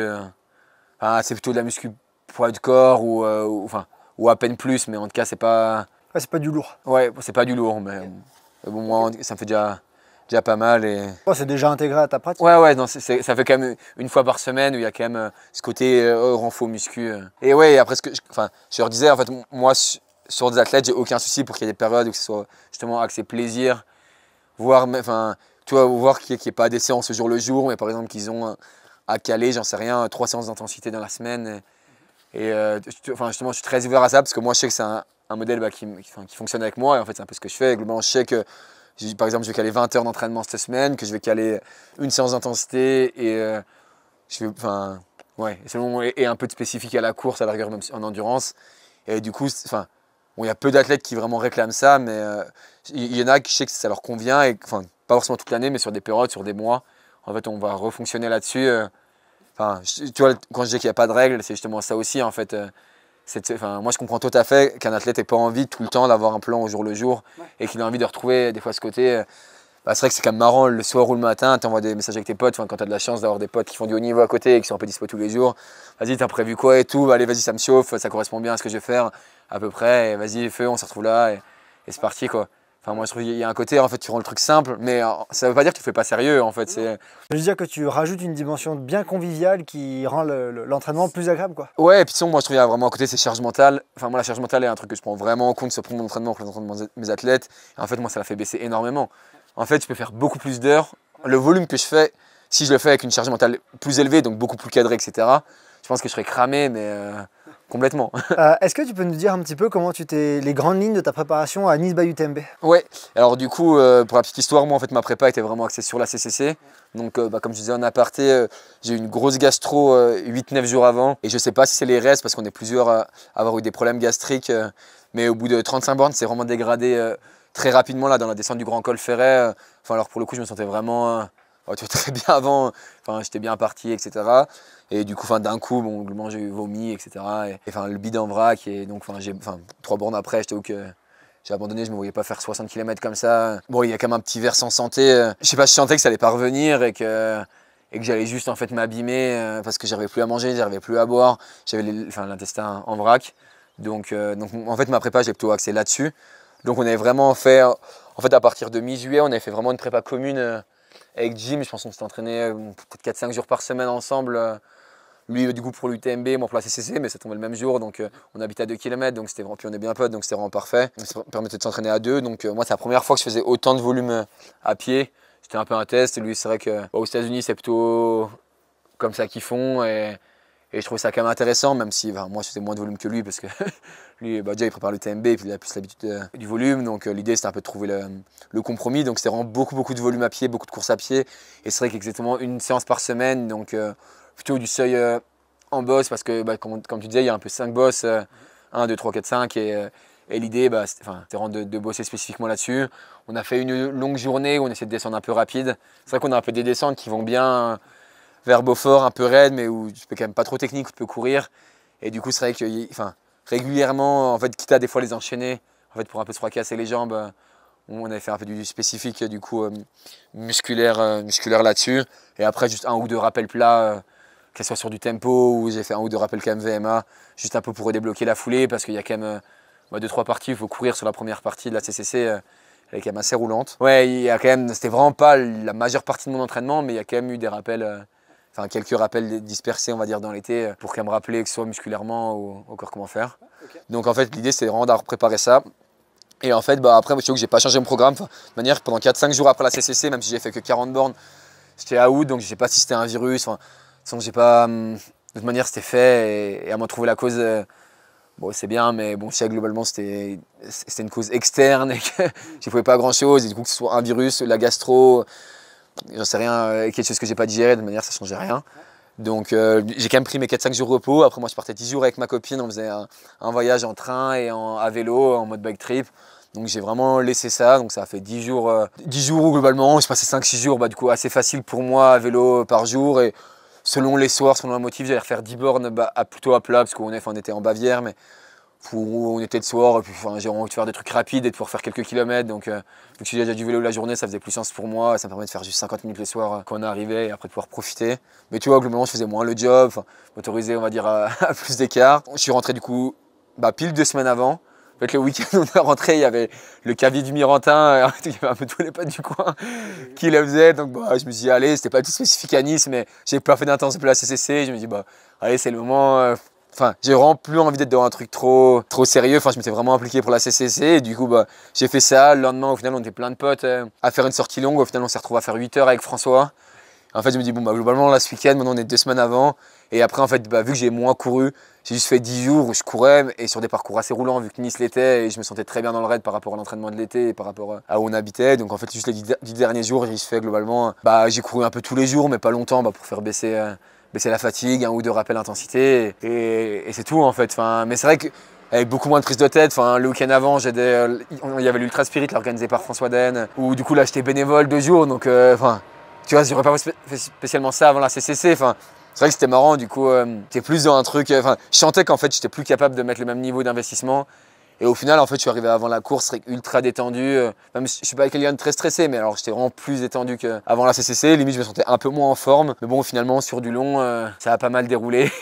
Est-ce que tu veux nous faire justement un petit récit de course de la durée que tu veux, mais nous raconter un peu comment s'est passée la course Déjà, moi, je l'appréhendais avec beaucoup de respect dans le sens que j'avais un peu moins confiance sur ce que j'avais fait les dernières semaines. Même le fait d'avoir vomi à la CCC, moi, normalement, je suis pas du tout sujet au problème gastrique, mais je me suis dit putain merde, est-ce que ça va me le refaire ou pas? Même si bon, c'est un peu de l'inconscient parce que globalement, il n'y a aucune raison que ça te le refasse. Mais du coup, j'arrivais en mode plutôt humble, respect, en mode bon, je vais déjà essayer de faire pour une première fois de ma vie du 115 bornes et les faire bien. Mais du coup, c'est vrai que c'était assez agréable parce qu'on s'est rapidement retrouvé un petit groupe, du coup, avec Thibaut Barognan, avec l'Italien Filippo Zerhofer, avec Sylvain Camus. Et moi, ce que j'apprécie sur le long, c'est vrai qu'il y a un peu le côté au début, les premières heures, les premières heures ou 2 premières heures, tu peux vraiment échanger. Il y a quand même un peu ce côté sympa. Après, ça accélère un petit peu, ça devient à peine plus dur. Donc, tu échanges, mais de façon de moins en moins régulière, on va dire. Tu vois, mais bon, de temps en temps, tu peux quand même te redire quelques mots et tout. Moi, je trouve ça quand même vraiment agréable. Juste là, je suis désolé, je te coupe, mais de ce que tu dis, dans le petit groupe, vous aviez déjà perdu Jim, c'est ça? Ouais, alors Jim et Théo Détienne sont partis directement devant. Okay. Donc, de toute façon, Jim, je savais qu'il allait faire sa course. On en a déjà parlé. On y allait ensemble, on a pris le logement ensemble et tout. Donc, d'une manière, on a déjà discuté. Okay. Moi, je savais que j'allais pas le suivre. Donc, c'était vraiment pas le plan. Donc, ouais, au bout de 20 bornes, 20-25, on s'est retrouvé du coup à 2 avec l'Italien. Ce que je disais, moi, je ne connaissais pas du tout. Au final, on a pu échanger. Et c'est une dimension que j'aime bien sur le long. Enfin, bien sûr, je suis compétitif, mais je ne suis pas sur de la compétition à tout prix. Je trouve qu'il y a un côté sympa déjà d'échanger et après, en fait, se pousser, aller le plus loin possible. Et après, bien sûr, sur la fin, il y a quand même un côté marrant de se faire la guerre. Mais je trouve en fait d'échanger un peu, il y a un côté sain. Et du coup, tu lis une mini-amitié. Et du coup, moi, en tout cas, je suis encore plus content de me faire la guerre avec le mec parce que, je sais pas, je trouve que c'est juste j'ai envie de le battre, mais j'ai envie de le battre parce que c'est marrant, parce que c'est le jeu, mais c'est pas parce que je l'aime pas ou parce que tu le connais pas et t'es en mode j'ai envie de le défoncer. C'est plus, en fait, c'est un jeu et du coup, j'adore. Moi, en tout cas, c'est un truc qui me correspond beaucoup plus en termes de valeur et en termes d'approche. Du coup, je pense que c'est pour ça que j'aime le long. Et du coup, c'est vrai que c'est cool parce que du coup, on a refait 30 bornes ensemble jusqu'au kilomètre 50. Et à partir de là, c'est vrai que c'est sympa. Il y a eu la dimension chaleur qui rentre en jeu, il y a la dimension forcément ravitaillement. Moi, je suis pas quelqu'un qui d'habitude résiste très bien avec la chaleur, donc on avait pris le parti de mettre un foulard avec de la glace justement à partir de ce kilomètre 50. Et c'est vrai que c'était le seul à l'avoir fait. Et du coup, on y a eu une montée où il faisait très chaud et assez raide. Et bon, on a rattrapé Théo Détienne qui avait encore envie de jouer. Du coup, en fait, on a un peu monté vite. Donc, on s'est retrouvés d'abord, du coup, maintenant les deux avec Théo, mais plutôt en mode, on jouait un peu. Et après, moi, je me suis retrouvé tout seul. Et c'est vrai que je me suis dit, vu que je savais que j'avais ce truc un peu froid, je sentais que du coup, ça me refroidissait bien et que je pouvais en mettre un peu plus sur la chaleur. Donc, c'est un truc qui m'a assez donné confiance. Et à partir de là, c'est vrai qu'il restait 50 bornes tout seul au début. Tu te dis, putain, ça va être long. Moi, j'ai jamais passé 85 km. Et finalement, c'est déroulé. Et petit à petit, c'est vrai que tu rentres un peu dans un état second. Tu penses à courir, tu penses d'abord aller au sommet de la montée, après redescendre, après aller au ravitaillement.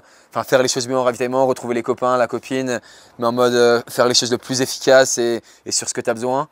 Donc à un moment, j'ai presque repris un peu du temps à Jim, mais bon, il a vite repris le large. Large derrière. Et après, sur les 30 dernières bornes, il y avait l'Italien du coup qui commençait à revenir parce que j'avais mis 15 minutes assez facilement.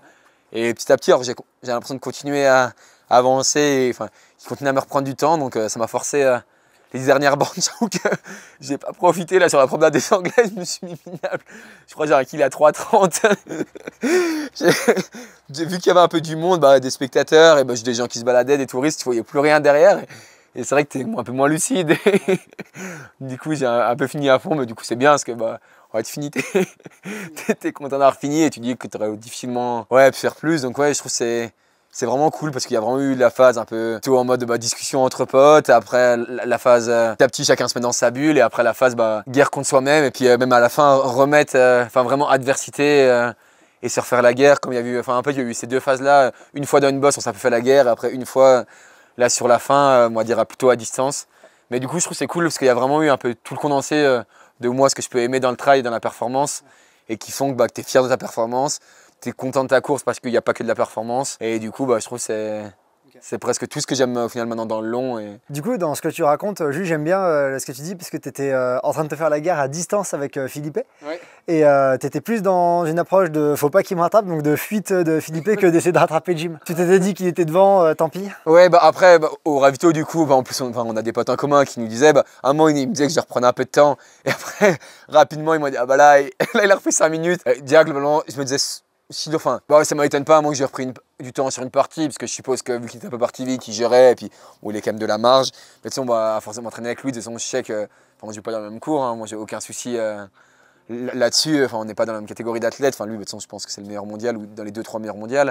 Et moi, je me considère pas là-dedans. Je pense qu'il y a aussi un côté génétique, même si bah, j'essaie de progresser et de monter le plus possible. Mais, et du coup, c'est vrai que puis même vu qu'il y a le côté on est potes, je me faisais pas la guerre contre lui. Et puis il y avait un peu cette idée du coup d'aventure commune.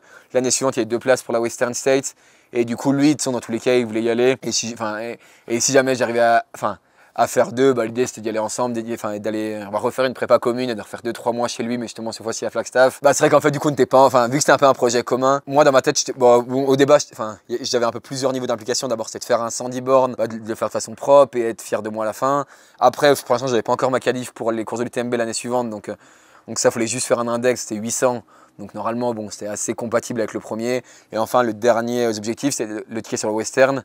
Mais c'est vrai que peut-être que vu le fait qu'il y avait Jim et que la course j'ai trouvé super belle, mais en fait c'est pas, vu que pour moi c'est une course qui a encore peu d'années, bien sûr j'avais envie de gagner, mais il y a des classiques que tu as vraiment envie de gagner. Là j'allais encore plus, pour faire la course refaire le 110 bornes, la course me plaisait, mais c'était pas une course mythique que j'avais absolument envie de gagner, et du coup ça m'animait plus le ticket. Donc en fait il y avait plus le côté, faire deuxième derrière Jim, c'est plutôt ça que j'allais chercher. Mais bon après, mais du coup j'ai même pas envie, en fait si je le battais c'est qu'il explosait. Et vu que c'est un pote, t'as pas envie qu'il explose et qu'il ait un souci, quoi. Est-ce que tu as eu un moment de dur particulier sur cette course-là, ou globalement ça c'est parce que tu as l'air de raconter une expérience très positive au final, ça s'est bien passé sans moment de vraiment dur? Non, c'est vrai que c'est un truc qui a pas eu de moments très très durs. Il y a eu 1 ou 2 moments, mais au final dès le début, finalement après les ravitaillements, j'essaie de bien m'alimenter dès le début. Bah en fait je pense que le temps un peu que le corps l'assimile, je sentais que des fois j'avais 5-10 minutes un peu down, et par contre après je sentais que ça allait beaucoup mieux. Donc tu sais, t'es un peu dans le groupe, c'est marrant, juste avant tu sens que tu suis très facilement en groupe, et là bah tu sens que c'est pas dur, mais tu sens que tu as des sensations bizarres, et il faut arriver à te dire ok là c'est juste le fait que ton corps il a assimilé un peu la bouffe, parce que tu as quand même pas mal mangé, et du coup suis juste le rythme et accepte que 10 minutes moins bien, mais du coup bon j'arrivais assez à le faire. Et après les moments vraiment durs, c'était plus du un peu dur, mais je t'avoue que je pense que tout se passait bien, je pense que j'ai jamais été dans un état un peu d'hypo, etc. J'étais un peu dans un état second, et en fait tu sens que c'est dur, mais tu as un espèce de détachement par rapport à ton corps et la douleur. Enfin tu sens que tu as mal, mais c'est presque une douleur. Ouais, je sais pas, mais je trouve que c'était presque un état de flow, tu vois. Ouais, c'est ça. Et du coup, effectivement, c'est dur, mais tu l'acceptes. Après, je vais pas te mentir, dernière descente, j'avais les jambes explosent. J'avais qu'une envie, mais c'est vrai qu'à part les descentes, je sentais que tu vois, sur le plat, en montée, j'arrivais à tenir un rythme qui était ok. Et puis t'as pas eu d'énormes périodes où t'as explosé? Non, franchement, j'ai eu. C'était des 5-10 minutes moins bien, mais en fait ça revenait assez vite. Exactement, je pense que Philippe, il m'a repris du temps, mais plutôt parce que lui, il faisait une belle fin de course, plutôt que moi. Quand je regarde un peu ma courbe même de VAP sur Strava, je ralentis pas spécialement. Hein. C'est vraiment lui, ouais, ou peut-être un tout petit peu, mais en tout cas, c'est lui qui est arrivé à en remettre. Et du coup, même les 10 dernières bornes, pour le coup, moi, je accélère vraiment. Et du coup, je pensais que c'était plutôt bien géré le truc, mais je pense que j'accélère vraiment parce que d'un coup, on m'a dit qu'il était revenu à moins de 10 minutes, et il y a un peu le coup de stress et le coup d'adrénaline qui fait que je peux accélérer, tu vois. Est-ce que tu peux nous raconter un peu ta stratégie nutritionnelle sur la course? Bien sûr, oui. Qu'est-ce que tu as mangé? Est-ce que tu savais le grammage? Comment tu l'as réparti, liquide, solide? Sur moi, j'essaie d'avoir un grammage sur du 80-90 grammes heure, plus après au ravito, j'adorais, moi les compètes Baou, au ravitaillement, je les adore. C'est pas les plus hautes en termes de grammage et d'énergie. Du coup, j'emporte moins pendant parce que j'essaie d'optimiser un tout petit peu le poids. Et moi, pour le coup, ça va je gère plutôt pas mal les gels. Moi, je prends pas mal de gels les secondes du coup en course. Après l'entraînement, pour le coup, je suis beaucoup plus sur du Baou. Mais du coup, puis j'étais trop content justement de retrouver ça. C'est un truc un peu, pas sain, mais t'as l'impression que c'est quand même un vrai aliment. Je trouve ça trop bien. Donc j'alterne un peu entre gâteau de riz et ça au ravito. Okay. Et après, du coup, sur les parties, j'avais quand même quelques produits Baou, notamment des compotes. Et après, comme je disais, du coup, pas mal de gel Never Second, donc que ce soit cola en caf ou après d'autres goûts là-dessus. Moi, c'est un truc que j'aime bien leur texture, et du coup, je trouve moi c'est le combo parfait. Et par contre, quasiment tout le long, d'ailleurs tout le long, j'avais de la poudre, pareil, Never Second. Moi, en fait, je me faisais souvent, en gros, ils une boisson qui est dosée à 30, mais elle est super bien dosée niveau sodium aussi. Du coup, je me faisais souvent, en fait, une fois je la dosais comme ils le prescrivent, et une fois, en fait, je mets le double.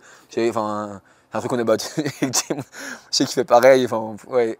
On fait souvent les deux, on fait une 30, une 60. Et en fait, ça passe ultra bien niveau goût, niveau sodium, t'es vraiment bien. Okay. Et puis, enfin, ouais, du coup, moi, c'est un truc que je me lasse pas. Donc, okay. Et après, de la 100p au ravito en plus. Du coup, tu as dit, juste pour être sûr, CAF, c'est ça? Donc, tu as introduit de la caféine dans la course dès le début? Non, justement, non, pas le début. J'ai pris un café au réveil. Moi, je consomme pas spécialement du café comme d'hab, mais là, de toute façon, on avait quand même un peu de route pour aller au départ, etc. Et avant les courses, enfin, je trouve que c'est quand même pas mal pour te réveiller. Mais bon, c'est pas plus mal pour le départ. Du coup, j'ai pris un café en amont de la course. Après, j'ai rien pris, si je dis pas de bêtises, pendant 4 heures en termes de caféine. Et après, sur la fin de course, j'ai dû en prendre 4 ou 5. Au début, 2-3 à rapprocher, donc avec 75 mg de caféine. Et après, un ou deux autres répartis sur la fin de course, un peu plus en mode. Enfin, je les avais prévus, mais pas en mode très précis, parce qu'après, c'est selon les portions. C'était une portion de 3 heures. Bah, tu as ta nourriture que tu prends. Et je trouve qu'après, moi, je suis plus à prendre. Et bon, du coup, ça tombe à plus ou moins 1 heure près, quoi. En tout cas, moi, je trouve ça intéressant parce que la caféine, je la recommande. Moi, je l'utilise. Il y a des athlètes que je suis à qui je la conseille sur des courses longues, en tout cas, parce que pour 2 raisons. Bah, déjà, t'es fatigué, ça réveille un peu. Et puis, mais après, les dosages sont quand même moindres. Hein, tu vois, tu dis 75 mg, en fait, c'est pas énorme, tu vois. Mais par contre, je trouve que tu as surtout un énorme effet lucidité qui aussi t'évite de te faire une cheville ou quoi à la fin, un espèce d'effet vigilance où tu vas être. Tu vas garder ta précision et ton éveil mental à pas te tordre une cheville comme un idiot à 15 bornes de la fin, en fait, ce qui serait super dommage. Donc il y a aussi cet aspect, bon, physio, mais il y a aussi l'aspect des fois un peu juste éveil mental que je trouve important sur les longues distances. Ouais, non, c'est clair qu'il y a les deux. Moi, j'en conseille que ce soit sur du court ou sur du long. Moi, je pense que aussi, de toute façon, déjà, c'est prouvé que quand même tu as des effets sur la performance, physio ou lucidité. Et puis du coup, je pense que tu as un peu le côté. Moi, c'est marrant, mais quand je vais prendre mes 2-3 gels caf d'affilée, tu as un peu le côté. Ah, là tu prends de la caf. Tu vois, le petit côté. Tu sais, je sais pas, ça te donne de la confiance en mode. Ah, là, il y a moyen que j'y remette un peu, tu vois. Et il y a un petit côté marrant. Puis tu dis, ah là, la course commence. Alors qu'en plus, au final, tu n'es pas une grosse axelle parce que c'est débile, mais je sais pas, c'est un peu dans la tête. Et ouais, c'est un petit côté plaisir. C'est un petit effet placebo, mais ça marche. Hein. Il y a quelque chose que tu n'as pas abordé et c'est l'assistance sur la course. Est-ce que quelqu'un te la faisait? Ouais, bien sûr. Ouais. C'était cool, là, il y avait 6 ravitaux autorisés. Du coup, là, moi, c'était ma copine qui me la faisait. Ouais, je trouve que c'est cool, on s'entend. C'était pas forcément une volonté absolument que ce soit elle, mais là, ça fait 1 ou 2 courses qu'elle l'a fait. Et ça passe ultra bien. C'est vrai que, ouais, c'est pareil, une personne un peu comme moi qui arrive super bien à gérer ses émotions. Et du coup, c'est aussi pour ça que que j'ai pas de souci que ce soit elle qui me le fasse, parce que en fait je trouve qu'il faut que ça soit quand même carré, rapide et faut pas tergiverser quoi. Et du coup je trouve ouais, elle a compris comment ça marchait et elle est ultra efficace. Du coup je trouve que ça match bien. Après moi j'ai besoin que ce soit quelqu'un que je connais un minimum et tu vois que je suis content de retrouver, tu vois, je pense que j'ai besoin que ce soit un pote ou ma copine mais après moi tant que je sais que ça va être efficace. Et c'est autant logistique que psychologique ou c'est juste un côté très organisation? Bah moi j'aime bien en fait côté logistique, je sais que ça va être carré, que tu vois que ça peut être un peu adaptable mais tu vois en mode très rapide. Et après en fait le côté psycho, c'est plutôt même avant des fois c'est un moment où c'est un peu plus dur, mais tu sais qu'il y a le ravito dans 1 demi-heure.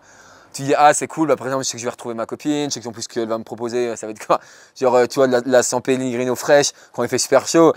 Franchement les 30 minutes avant t'as envie, tu y penses et ouais là il y a ce petit psycho là mais puis le côté après la course en fait quand tu partages et du coup tu fais rentrer une personne que tu aimes bien un peu dans l'aventure, ça je trouve ça vraiment cool aussi tu vois. Si Jocelyn Guillot entend ce que je vais dire, il va peut-être sauter au plafond, mais sur mes courses moi c'est ma copine qui me fait l'assistance aussi et elle m'apporte des chips paysannes salées. J'en mange pas beaucoup mais c'est un aliment que j'adore et j'ai ça des fois, je me dis bon allez dans 8 bornes je suis dans le dur mais dans 8 bornes j'ai des chips quoi. Et ça fait trop du bien, je retrouve ma chérie et elle m'apporte des chips et ça te fait trop du bien au mental en fait. Ouais non c'est clair. Bon de toute façon je pense que c'est important et je pense même pas que ça soit au plafond parce que en plus surtout quelqu'un je pense qu'il va beaucoup s'alimenter en courant. À la rigueur au ravito, autant prendre quelque chose qui lui fait du bien et qui est un peu pas déconnecté des apports mais qui te fait oublier les gels que tu bouffes sur toute la course. C'est ça ouais. Et c'est pour ça que moi j'adore reprendre même des fois sur des portions des trucs baou parce qu'il y a vraiment ce côté naturel, c'est un peu moins effectivement dosage en termes glucidiques mais du coup tu retrouves un peu ce côté plaisir. Des fois il y a une longue portion de 3-4 heures solo. Je sais que ça me fait du bien au milieu, de prendre une compote et de retrouver. Leur bar et leur compote à baou, moi je les trouve super bonnes et j'ai un partenaire nutrition à titre personnel et qui a des produits qui ressemblent beaucoup à baou à base de pâte de dattes, de pâte de figues. Et ce côté naturel, ça fait vraiment du bien je trouve par rapport des fois à des gels que tu consommes qui sont efficaces, mais si tu fais que du gel, je sais pas, Never Second ou Morten, tu as peut-être un peu plein et une petite compote ou une petite barre de fruits, ça fait du bien. Ouais, moi encore, globalement, je pourrais presque, on va dire, j'essaie d'anticiper le truc, je pense que je pourrais presque tout faire sur du gel, mais peut-être pas Morten, mais Never Second, il y a un côté quand même changement de goût, et la texture, t'as pas besoin de boire après, il faut rajouter, soit faire sur des marques plutôt comme Baoun, Nature, etc., plutôt que du gel, tu vois, parce que c'est un peu plus, et il faut quand même avoir un beat qui tient quand même pas mal, et c'est vrai que, puis même après, niveau santé et tout, bon après, juste, tu me mets juste sur les courses, je pense que il n'y a pas de souci, mais bon, il y a quand même pas mal de points où je pense que c'est quand même pas plus mal. Il y a juste un point, du coup, ça va connecter avec ce que tu as dit sur l'entraînement, mais en tant qu'entraîneur, toi, avec la team Sidas Matrix, comment vous voyez les ravitaillements? Puisqu'on n'en a pas parlé tout à l'heure. Est-ce que ça, c'est un point que vous travaillez? Est-ce que c'est un point important? L'assistance, je veux dire. Je vous avais vu, moi, en fait, le moment où j'avais découvert vous à l'assistance, c'était à travers le reportage de course épique sur la Saint-Élion de Baptiste, où on vous voyait sur les ravitaux. Je me souviens, changement de sac, etc. Est-ce que tu veux dire quelques mots là-dessus? Parce que moi, je suis fasciné par l'assistance. Pour moi, c'est ce rôle de l'ombre. Ah ouais, pour moi, plus tu fais du long, plus c'est indispensable. Donc après, sur le team, ça c'est vraiment la partie de Thomas Janichon, du coup, le cofondateur. Lui, il excelle là-dessus, que ce soit sur un peu de la tactique de course ou sur le ravitaillement et tout. Lui, c'est un truc, je pense qu'il l'anime à faire, etc. Moi, je sais qu'en course, quand je vais voir des athlètes, s'il y a besoin de passer des flashs, je ne fais aucun souci, même s'il y a un ravitaillement à faire. Je peux largement le faire. En tout cas, pour l'instant, vu qu'en plus, moi, je pense que je vis déjà des émotions via mes courses, je préfère presque être en mode spectateur et tu sais, en fait, juste être un peu libre, aller où j'ai envie sur la course, pas spécialement de pression là-dessus. Donc mes parents, toi et Thomas, c'est vraiment un truc qui développe et je pense même qu'ils bossent vraiment. Et tu vois, avec Baptiste Chassagne, c'est que c'est vraiment un truc qui travaille vraiment et pour moi, c'est indispensable. Bah pareil, j'y pense, mais je sais plus où je l'ai entendu, un reportage sur Baptiste au France, ou justement sur un ravito, c'est Jocelyn qui en parlait, dans un épisode, je crois, de Popote de course épique, où il racontait qu'ils avaient prévu à un ravito de partir avec un peu plus de poids de boisson pour pas s'arrêter au suivant. En fait, il a pris une ceinture qui était chargée, en gros, il avait déjà son sac et sur un ravito, il a pris une ceinture. Mais du coup, ce qui a fait qu'au ravito d'avant, au ravito suivant, je veux dire, Benjamin Roubiol a dû s'arrêter et a mal fait. Il lui a pris 30 secondes. Et en plus, il a mal fait son ravito. Et lui, Benjamin disait qu'il avait mal mangé, qu'il avait essayé de rattraper Baptiste. Il lui manquait de glucides, il a fait une hypo. Alors que Baptiste avait bien géré. Tu vois que tu as eu une vraie réflexion de tactique. Ouais, non, c'est clair. Et du coup, ça, c'est ultra important. En fait, d'y penser avant. Moi, je sais que, c'est clair. Nous, c'est vraiment des trucs qu'on essaie de discuter, notamment Thomas, avec les athlètes, que ça soit clair. Surtout vu qu'au début, maintenant, on commence à avoir une moyenne d'âge un peu plus élevée, mais au début, c'est des athlètes un peu plus jeunes, donc on n'a pas forcément cette habitude-là. Donc moi, je sais qu'à titre perso, c'est un truc que j'arrive à plutôt bien gérer, à bien anticiper, et même en fait sur certains points de la course. Tu vois, à Nice, quand on rattrape Théo, justement avec Philippe, moi, je vais prendre 15 secondes, parce qu'ils sont au moment où on rattrape Théo, il était dans une fontaine, du coup Philippe s'arrête aussi. Et moi, en fait, je savais que je venais de me prendre de la glace, je savais que 30 minutes après, il y avait notre ravito, que j'étais bien en eau, etc. En fait, toi, tu peux continuer. Et en fait, le fait d'être un peu sûr de soi et de savoir exactement ce que tu veux faire, et il y a un peu ce côté adaptation aussi. Et ça, c'est clair, ça fait, notamment sur du long, ça fait une diff. Faut savoir au ravito exactement et pas pinailler, quoi. Faut savoir ce que tu as besoin, bam, bam, bam, et repartir. Ce qui t'attend. Ce qui t'attend. Ce dont tu as besoin, qu'est-ce qui t'attend. Et en fait, adapter, tu vois. Moi, je sais qu'il y a un ravito. En fait, j'ai repris une flasque en plus que du coup, j'ai mis sans eau, mais alors que c'était pas tout prévu, en fait. Et toi, en fait, au dernier ravito avant, j'ai prévenu en mode là, au ravito suivant, je sens qu'il va me falloir ça en plus. Et tu vois, alors, il y a vraiment un peu ce côté tactique, adaptation. Et du coup, c'est en fait selon les athlètes, il y a des athlètes qui arrivent très bien. L'idéal, en fait, c'est que tu es un mec, tu vois, comme Thomas qui le gère très bien, plus l'athlète qui le gère très bien. Et là, tu combines les deux. Et du coup, tu peux faire de très beaucoup de tactiques comme ça, quoi. Écoute, je te remercie pour la partie sur l'entraînement et sur Nice by UTMB. Maintenant, j'aimerais te poser juste deux petites questions. C'est quoi ton objectif à court terme? Enfin, à plus ou moins court terme? Qu'est-ce que tu prépares là en tant que sportif? En tant que sportif, là moi maintenant ma saison est finie. Mon idée c'est de passer l'hiver sur les skis, certainement de faire la Pyramid. Mais après le prochain gros objectif, excuse-moi, du coup ça va être la Western States. Ouais, du coup premier 100 miles, espérance américaine. Donc l'idée c'est d'y aller, j'aimerais bien y aller 2-3 mois et idéalement, moi j'aimerais bien peut-être faire l'aller en bateau, mais aussi, faut que je me renseigne. Je trouve que ce serait quand même cool, j'aimerais bien éviter de prendre l'avion qu'une fois. Donc c'est un peu un petit challenge que j'aimerais bien faire et qui peut être cool. Et un objectif pour la team, un truc important qui va se passer pour la team Sidas Matrix qu'on pourrait suivre, qui va être important là. Et on va dire il reste 2 week-ends dans la saison, il reste le week-end Templier, du coup on aura Clovis Chavreau, Lucie Germain. Qu'on retrouvera dans les courir mieux. Ouais. Exactement. Et à la finale des Golden où il y a du coup Anthony Felber. Et enfin, du coup, après, il y a Baptiste Chassan qui sera à la Saint-Élion. Pour essayer de faire mieux que sa 3e place l'an dernier. C'est un bel objectif. Exactement. Et est-ce que toi, il y a un objectif qui te fait rêver à long terme dans ta carrière de sportif? Quelque chose, soit un objectif sportif, soit un off, tu vois, une course ou un off qui dit ça me fait rêver, je veux le faire, quoi. Non, non, enfin, il y a beaucoup de trails qui m'attirent. Je suis plutôt en Europe, mais tu vois, ça peut être bien sûr toutes les courses de l'UTMB, que ce soit du coup, refaire la CCC, la TDS ou l'UTMB à moyen terme. Mais après, des Lavaredo, des Girl Ultra Trail, ce genre de trucs, tu vois, pourquoi pas une fois en Bretagne ou tu vois, en Espagne, tu vois, en Ultra Pyrénéo, enfin, je sais pas, il y a plein de trucs, mais plutôt dans les Alpes. Moi, en plus, j'adore ce terrain-là, je suis beaucoup moins. Tu vois, tirer même une Réunion, c'est pas un truc qui m'attire, une diag. Et ici, à Beaufort, vous avez l'UTB? Ouais, oui, c'est vrai qu'il y a l'UTB. À côté de chez toi, quoi. Ouais, non, c'est vrai au départ en vélo. Si je reste, ouais, clairement, ouais. Bah là, on est plutôt parti du coup pour rester habiter dans le coin et c'est vrai que ça se confirme. Je pense qu'il y a bien une année où je ferai l'UTB, il y a la Frison Roche aussi. L'année où je ferai l'UTMB, je ferai la Frison Roche. Il y a quand même une belle série. François, quand il a gagné la Frison, après il a gagné l'UTMB. Jim, cette année, il a gagné la Frison, il a gagné l'UTMB. Xavier, quand il a fait la Frison, il n'a peut-être pas gagné, il avait fait podium, je crois. Okay. Mais après, il a gagné l'UTMB. Ouais, c'est un bon test de la forme. Moi, c'est aussi des athlètes qui étaient déjà prédestinés à gagner l'UTMB, mais du coup, je trouve ça marrant. Et c'est vrai que j'aimerais bien. Ouais, je trouve ça marrant à faire. Ouais. Et dernière question, pour des personnes qui nous écoutent, est-ce que toi, en tant qu'entraîneur, tu aurais un ou des conseils clés, quelque chose que tu veux que les gens retiennent de cet épisode sur leur entraînement? Ouais, alors du coup, on n'a pas tant parlé, mais alors moi, pour moi, il y a vraiment respecter ses allures, que ce soit en endurance, mais bon, ça maintenant, je pense que c'est un peu rabâché de toutes parts. Mais alors où je suis persuadé, c'est vraiment respecter ses allures, notamment au seuil. Bon après, si tu as fait un test physio, c'est quand même plus simple de savoir. Si tu n'as pas fait, c'est accepter en fait d'aller.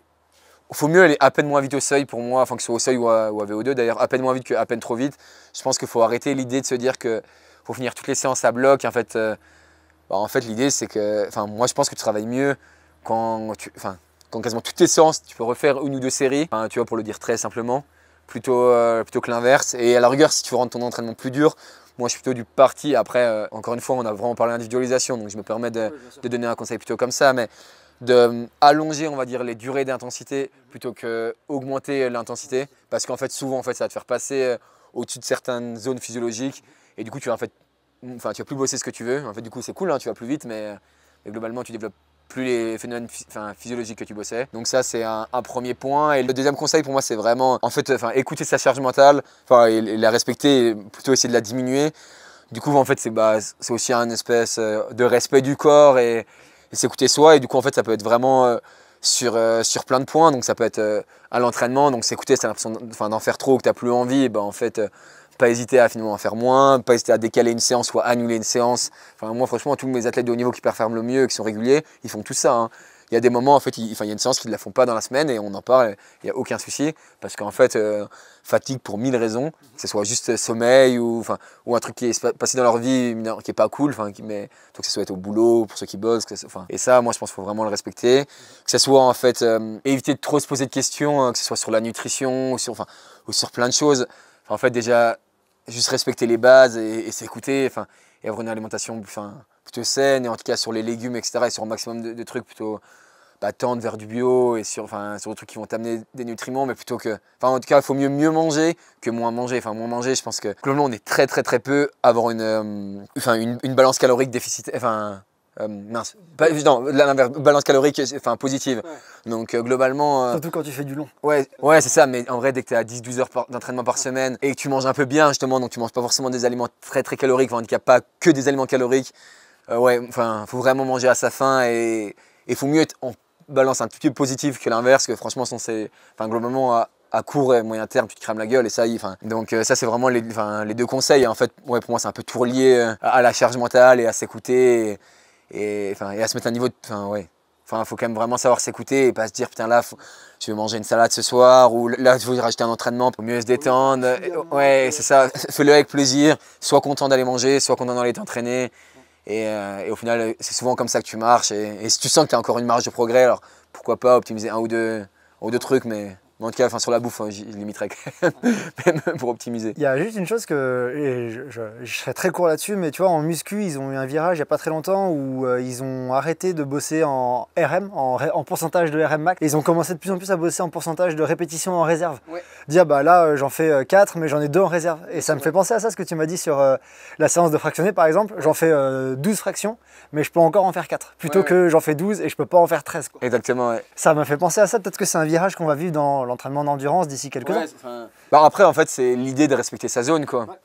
Ouais. Donc, c'est vrai que moi, les séances à l'échec, après, de temps en temps, des petites séances test, tu vois, un petit chrono, ou tu vois, même j'ai des athlètes qui ont besoin, parce qu'ils ont été habitués à se faire mal, bah pourquoi pas s'ils font un 4x8. Ok, allez, le dernier 8, t'as le droit de le finir à bloc. Bon, pourquoi pas, en soi, ça peut être aussi intéressant que ce soit mentalement, et puis même niveau physio, c'est pas débile non plus, mais tu vois, à la rigueur, pourquoi pas, mais en tout cas. Eh ben écoute, je pense que c'est des super conseils, on a abordé plein de points. Je te remercie énormément pour ton temps, c'était un échange, je trouve, super constructif, et j'espère que ça va servir à tous ceux qui nous écoutent à mieux s'entraîner. Je trouve que c'est toujours cool de pouvoir échanger sur ces sujets-là. Enfin, c'est quand même, c'est un truc qui est quand même cool dans la vie, juste le trail, de s'entraîner et d'aller en montagne. Donc, c'est toujours un plaisir de pouvoir échanger un peu les connaissances et de pouvoir discuter autour de ces sujets-là. Ouais, et bah écoute, toi on peut te retrouver sur Instagram par exemple, Strava, on peut te suivre pour suivre un peu ce que tu fais, on peut suivre le team Sidas Matrix également pour voir les infos. Ouais. Et là on peut te souhaiter juste la meilleure prépa possible pour la Western States du coup. Ouais, mais dire d'abord du ski et, et ben merci. On verra pour la Western. Merci beaucoup.